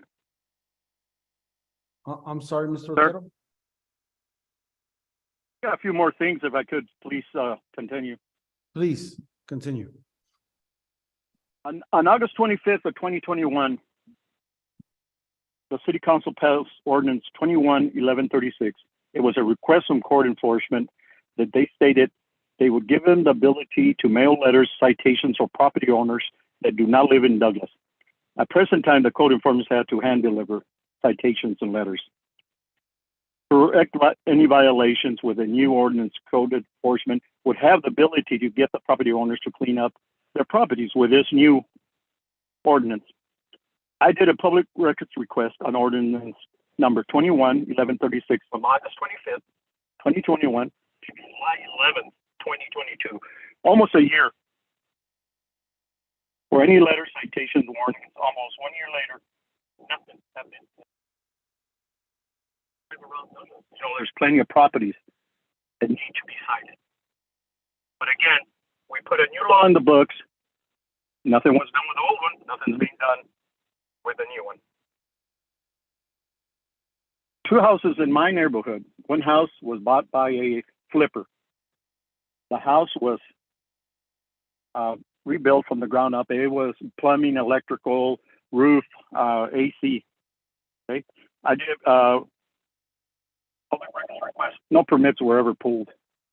The only permit that was ever pulled was for a gas line. Southwest Gas requested the city. Here. Mr. Otero, for some reason you're cutting out. I don't know. I had that problem earlier. Let me see if I could correct that real quickly. The time is up, Mr. Mayor.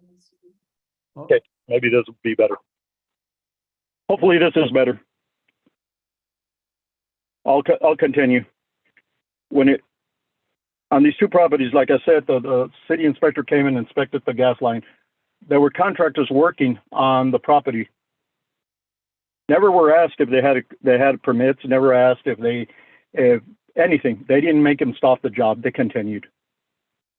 Now, this is nothing for the city, but the neighborhood. We don't know what kind of wiring. We don't know what kind of plumbing. We don't know what's going to happen with that house. You know, when it comes to code enforcement and building permits and inspections, I've seen the decline in enforcement for the past 10 years, but it's gotten worse in the past 2 years. my opinion is I believe we need to look at the overlay proposal hard and long and give the residents of Douglas a chance to give their input and express their thoughts. Thank you, Mr. Otero. Any other questions? Just a little bit more if I could. It's a little bit more if I could still. Mr. Otero, my Yes. apologies. We have a 3-minute limit on our comments and allowed you to go a little bit further. Is there something quickly that you could mention to us that you'd like to?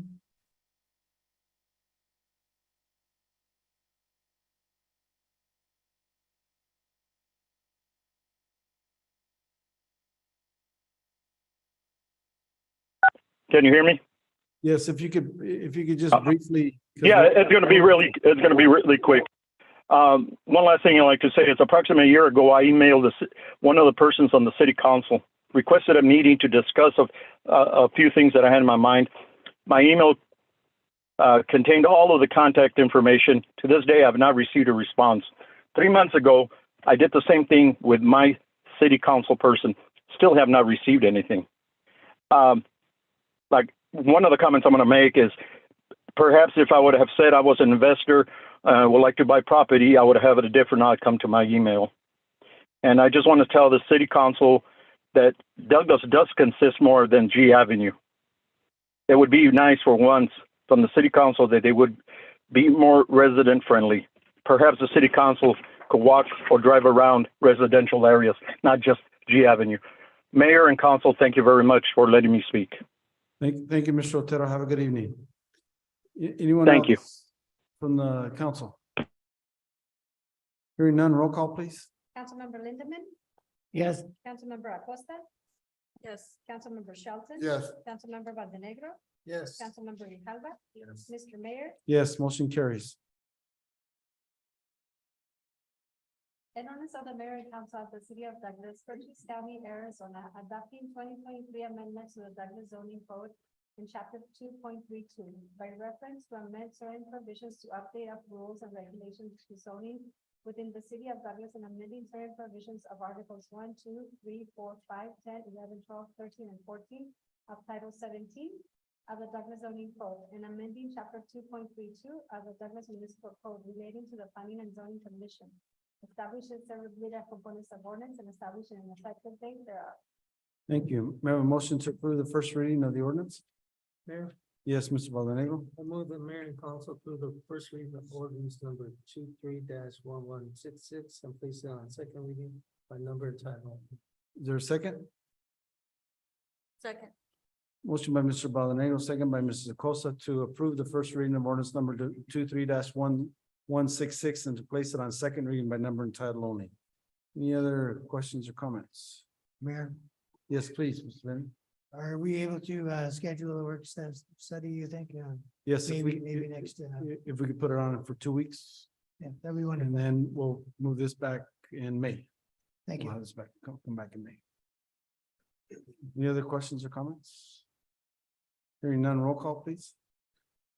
Councilmember Lindemann, Yes. Councilmember Acosta. Yes. Councilmember Shelton, Yes. Councilmember Valdenegro, Yes. Councilmember Grijalva. Yes. Mr. Mayor, Yes, motion carries.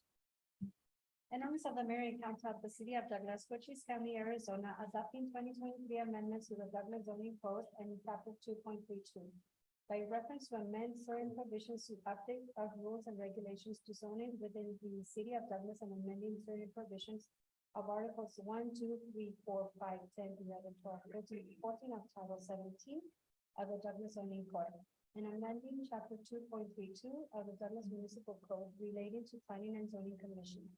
Establishing severability of components of ordinance and establishing an effective date thereof. Thank you. Item 8F, discussing decision on first reading of ordinance number 23-1167. An ordinance of the mayor and council of the city of Douglas, Cochise County, Arizona, adopting 2023 amendments to Title 15 by reference to amend certain provisions of chapter 15.08 of the Douglas Municipal Code relating to building permits and inspection, establishing severability of components of ordinance and establishing an effective date thereof. Mr. Kiko, please. Thank you, Mayor, members of the council. This is more of the same, amending the building and construction code text. This actually encompasses only 3 pages, more minor than the previous 50 pages. And it's chapter 15.08. Mr. Osborne can provide any detail if there's any more questions. We also are happy to include this in the next study session for further review, if that's the will of the council. Thank you. Mr. Osborne, anything to add? Ms. Urquijo is again correct. This is basically a sideboard or tail to the, the ZCA 2023-01. It's just taking those things that belong in the zoning code out of the building code and putting those things that were in the zoning code into the building code when it comes to the fees and the calculation of valuation. So basically, it's just streamlining things, making things a bit easier for our readers, but also for our staff to be able to properly apply our code. Thank you very much. May I have a motion to approve the placement of the ordinance? Mayor, Yes, please, Ms. Baldanero. I move that mayor and council approve the placement of ordinance number 23-1167 on its first reading by number and title. Is there a second? Second. Motion by Mr. Baldanero, second by Mr. Shelton to approve the placement of ordinance number 23-1167 on its first reading by number and title only. Questions or discussion? Mayor, Yes, please, Mr. Mayor. excuse me, I'm losing my voice. I would like this on the work study, because as I look at these, I think the numbers are way out of line. If I could just say that, if you want to have a storage shed, it's $23.30 per square foot. I think that's way out of line. And, it just continues with all of these charges. So I think we need to discuss that. If I could interject, Counselor, the calculation of valuation is drawn from the International Building Code. The 2006 family of codes is what we've adopted. There are other jurisdictions that have adopted or even gone along with adjustments to that original code that are significantly more expensive in terms of calculation per square foot for those items, including for residential development. We're actually among one of the least expensive in terms of calculation for valuation of any jurisdiction in the state. So I just, want to add that in there, but that's just for the valuation calculation. The permit fees and the plan review fees are calculated from those valuations, but they're significantly less than that, of course. But that's just one of the things that we've just simply taking the existing code, existing calculations. That's all we've done is basically taken the existing material that's already in the code and just organized it so that it's makes more sense. Because the first thing we have to do is to calculate the valuation of a project in order to calculate the fees for permits and for plan review. And that's what we've basically done here. It's not like we're adding any additional charges or anything like that. Thank you, Mr. Osborne. Well, that's fine, but, we're talking about our community. And I just simply want to discuss these things and see where we can fit in with our community. Thank you, Mr. Redmond. Good input. Anyone else have a question? Again, we'll have this discuss it in 2 weeks also, a bit more in depth. Thank you. Hearing none, roll call, please. Councilmember Alcalde, Yes. Councilmember Baldanero. Yes. Councilmember Shelton, Yes. Councilmember Acosta, Yes. Councilmember Lindemann, Yes, Mr. Mayor. Yes, motion carries. An ordinance of the mayor and council of the city of Douglas, Cochise County, Arizona, adopting 2023 amendments to Title 15 by reference to amendments and provisions to Chapter 15.08 of the Douglas Municipal Code relating to building permits and inspections, establishing several different components of ordinance and establishing an effective date thereof. Thank you. May I have a motion to approve the first reading? Mayor, Yes, Mrs. Acosta. I move that mayor and council approve the first reading of ordinance number 23-1167 and place it on its second reading by number and title only. Is there a second? Second. Motion by Mrs. Cosa, second by Mr. Baldonegro to approve the first reading of ordinance number 23-1167 and place it on its second reading by number and title only. Any questions or discussion?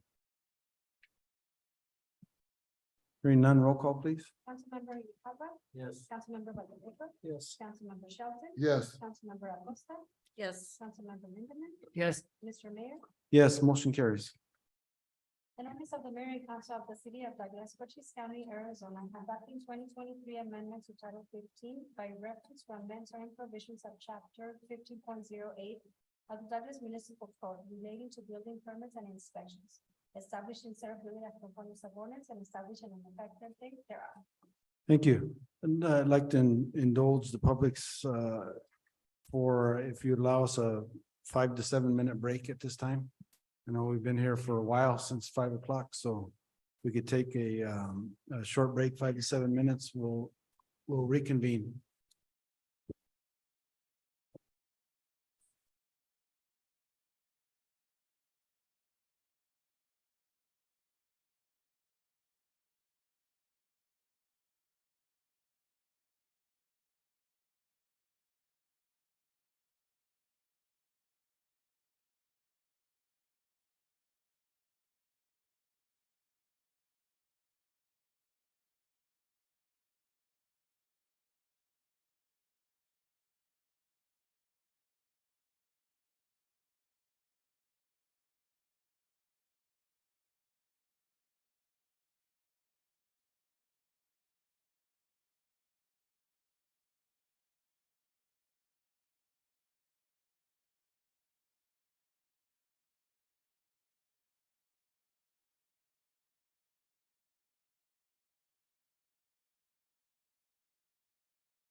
Need to call this meeting back to order. We're on agenda item 8G. Discussion decision on resolution number 23-1543, a resolution of the mayor and council of the city of Douglas, Cochise County, Arizona, authorizing the city of Douglas to accept grant funding and enter into an agreement with the Southeast Arizona Major Investment Team Summit grant as administered by the city of Tucson Police Department as fiduciary for a reimbursable grant in the amount of $41,800 for overtime, travel, training, and investigative supplies under a high-intensity drug trafficking area enforcement program. Chief Fullen, please. Thank you, Mr. Mayor, members of the council. This is an annual grant program requiring approval for each funding cycle. This will constitute the 10th such renewal. The grant period for this resolution is January 1, 2023 through December 31, 2024. The Southeastern Arizona Major Investigative Team, or SAMIT, has allocated $41,800 to the Douglas Police Department. And as you stated, $30,000 is for overtime, $2,000 to attend an annual training conference, $1,800 for computers, peripherals, and printers, and then $8,000 for associated software license.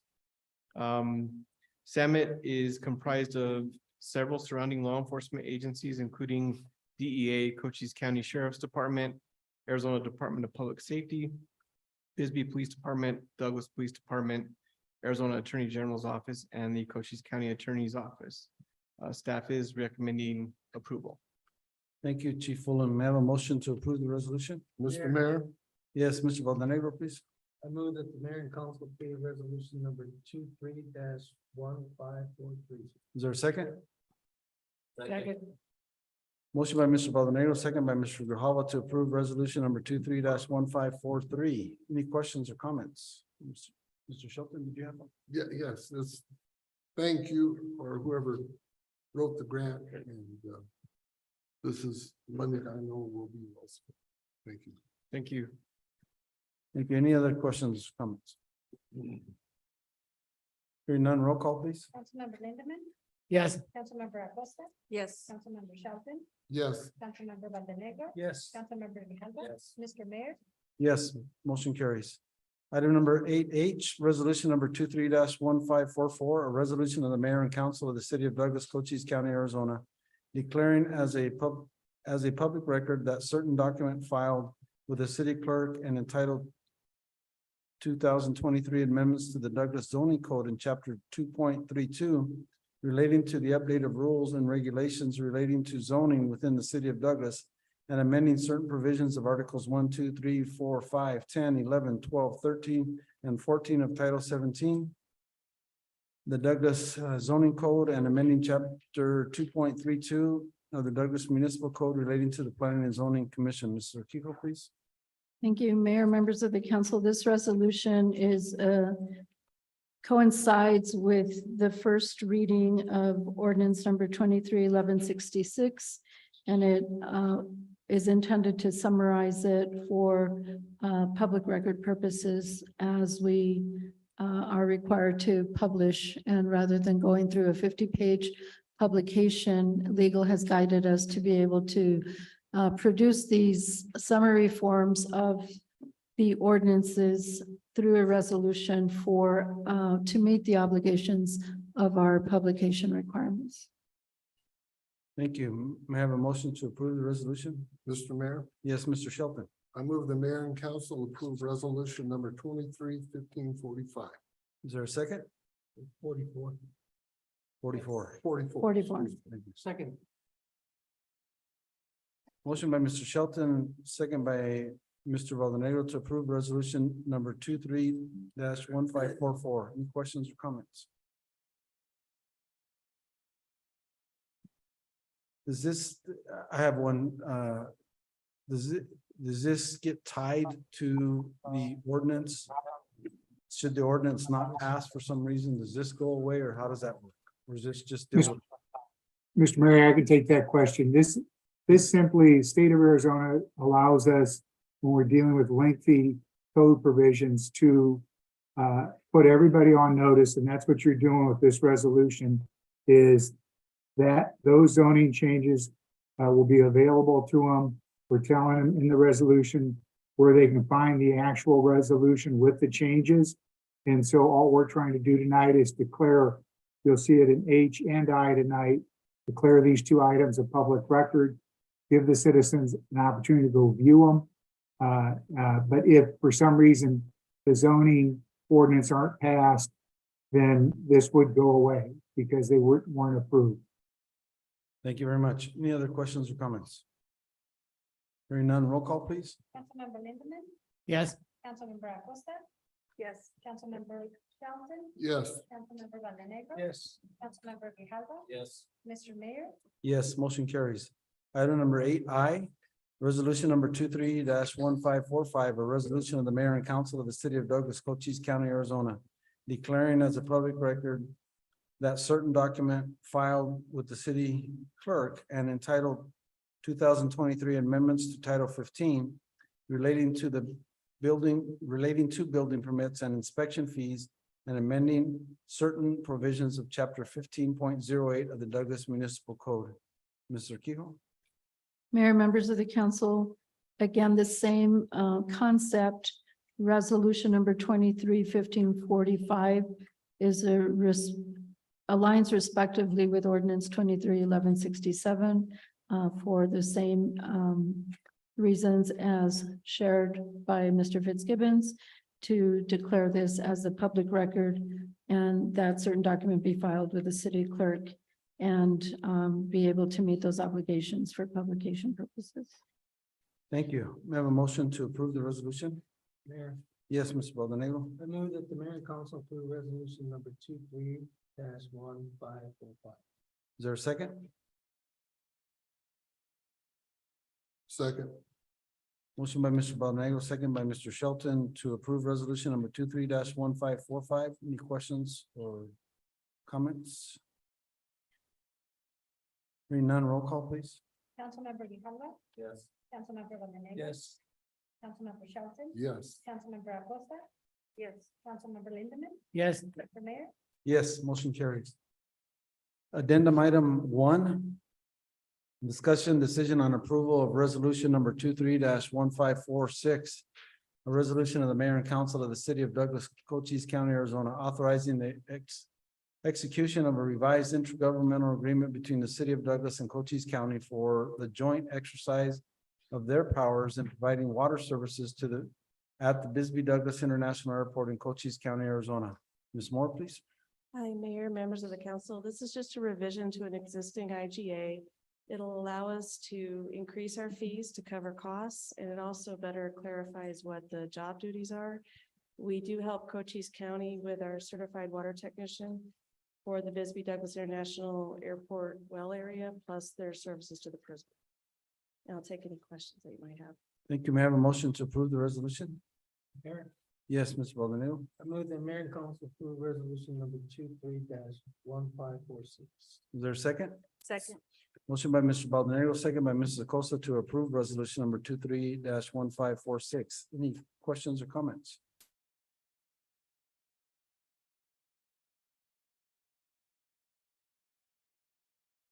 Hearing none, roll call, please.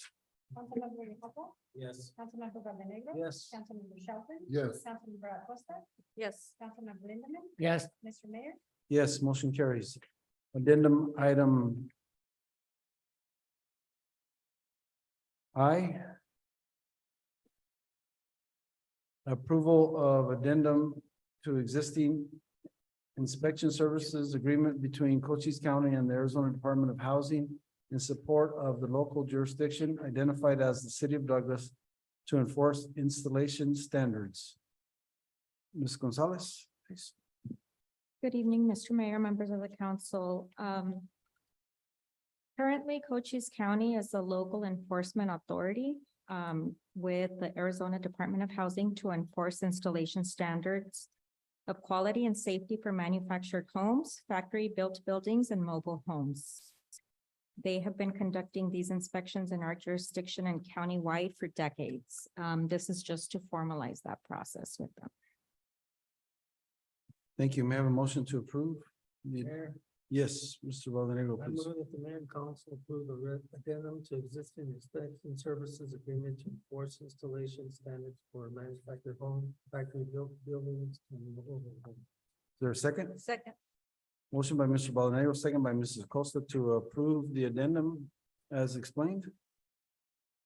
Questions or comments? Hearing none, roll call, please. Councilmember Lindemann, Yes. Councilmember Acosta, Yes. Councilmember Shelton, Yes. Councilmember Valdenegro, Yes. Councilmember Grijalva. Yes. Mr. Mayor, Yes, motion carries. Item number 9, city manager reports. Mrs. Arquijo, please. Thank you, Mayor, members of the council. I have quite a few things, so bear with me. I'll try and go very quickly. So today we have launched a downtown streetscape survey for our community on our website to gather information and comment on the best of 3 downtown streetscape concepts. We do have a sheet in the back of the room with a QR code to that information, but also we have launched a new landing page on the website today, releasing individual project pages to keep the public informed on where we are on a variety of projects. So far, we have placed just a few there, but it'll continue to grow so that the public is aware that things are moving along, even if it's behind the scenes. So that new website is www.engage.douglas.gov for more information. Also, a special congratulations to the City of Douglas team for taking first place at the Flying Colors 5K run event. There were 6 teams that participated and about 60 participants. Thank you to everyone who participated, including our very own Councilmember Acosta. This weekend, April 15th and 16th, the Cochise County Fair is having their annual horse races in Douglas at the fairgrounds. April 22nd, a binational art walk, Raul Castro Park, 4 to 9 p.m. April 22nd, Chiricahua Community Health Center hosting Autism Awareness Walk at Raul Castro Park. April 22nd, National Prescription Drug Take Back event from 10 a.m. to 2 p.m. And that is, yes, Castro Park. April 29, Dia de los Niños, Children's Day at the Park. And that's a way for our community to celebrate our youth, and we'll have free food, games, music, and family fun. We have also some updates with our water department. We will be taking phone payments, interactive voice response payments is what they refer to as, but as you know, we recently converted to a new module for our utility payments. And we will now encourage our community members to use this system to pay their utility bills using the online system. The number to call remains the same, 520-417-7334. Customers are highly encouraged to sign up for this automatic payment. They can also sign up on the website at douglasaz.gov. Exactly 1 month from today, we will be celebrating our annual Douglas Days event on Friday, May 12th and Saturday, May 13th. The event starts Friday with an opening ceremony at Raul Castro Park, followed by performances, musical entertainment, vendors, jumping castles, and more.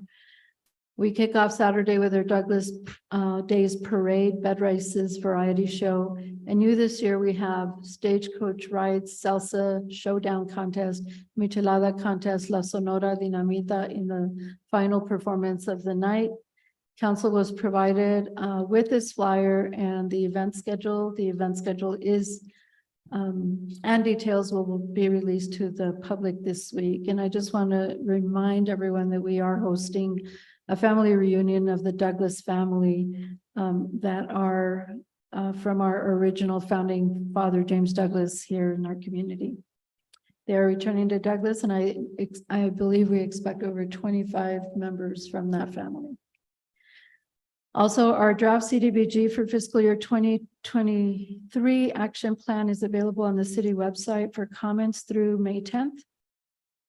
We have many grants. I just wanted to let the community know that our grants coordinator and staff continues to be very busy. We have many, I'm just going to read a few of them just to make sure that everyone is aware that it's a constant cycle. We are seeking grants for accreditation process at our Douglas Police Department. We are seeking golf course grant for improvements having to do with water sustainability at our golf course. We're seeking for an aerator for the golf course as well. Some funding for youth activity fund money. We feel that many times youth don't have the ability to join sporting leagues in our community. Excuse me, and bringing back those grant opportunities is the goal there. Excuse me. We do have some larger focus on asphalt plant grants for a new asphalt plant in the future, even if we're making repairs to our current plant. We have some grant opportunities for new scoreboards for some of our baseball fields.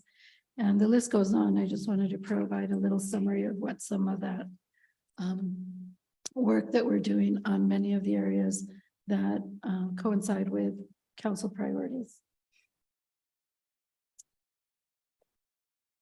We were recently awarded a Thriving Communities grant.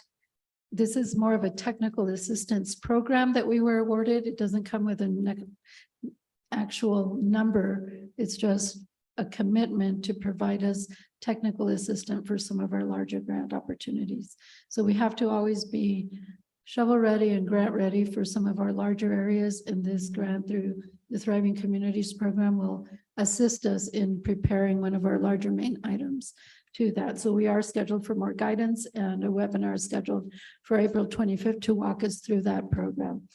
So that in a nutshell, I just wanted to give a brief update on the many grants that we are pursuing to continue to move us forward. Thank you. That's all, ma'am. Thank you, Thank Mr. council Keel. Item number 10, informational items and reports from council on future agenda item requests. Mr. Grijalva. Reminder, Commodities Day is the third Monday of the month. I've been added to represent the city in the A&D League of Cities Policy Commission for Budget, Finance, and Economic Development. There's 5 committees that bring up to the state, that bring up policies to the state level. Douglas was not represented in any of them. I believe everybody up here might have gotten an email. I suggest that someone else signs up for it because we need to get represented. Not everybody's situation is like our situation. I want to thank the fire department for putting out the fire on 18th Street. You know, for a year, I've been asking to be aggressive on securing abandoned buildings, especially a good amount in my ward. These abandoned buildings enable drug use and possible fires like this.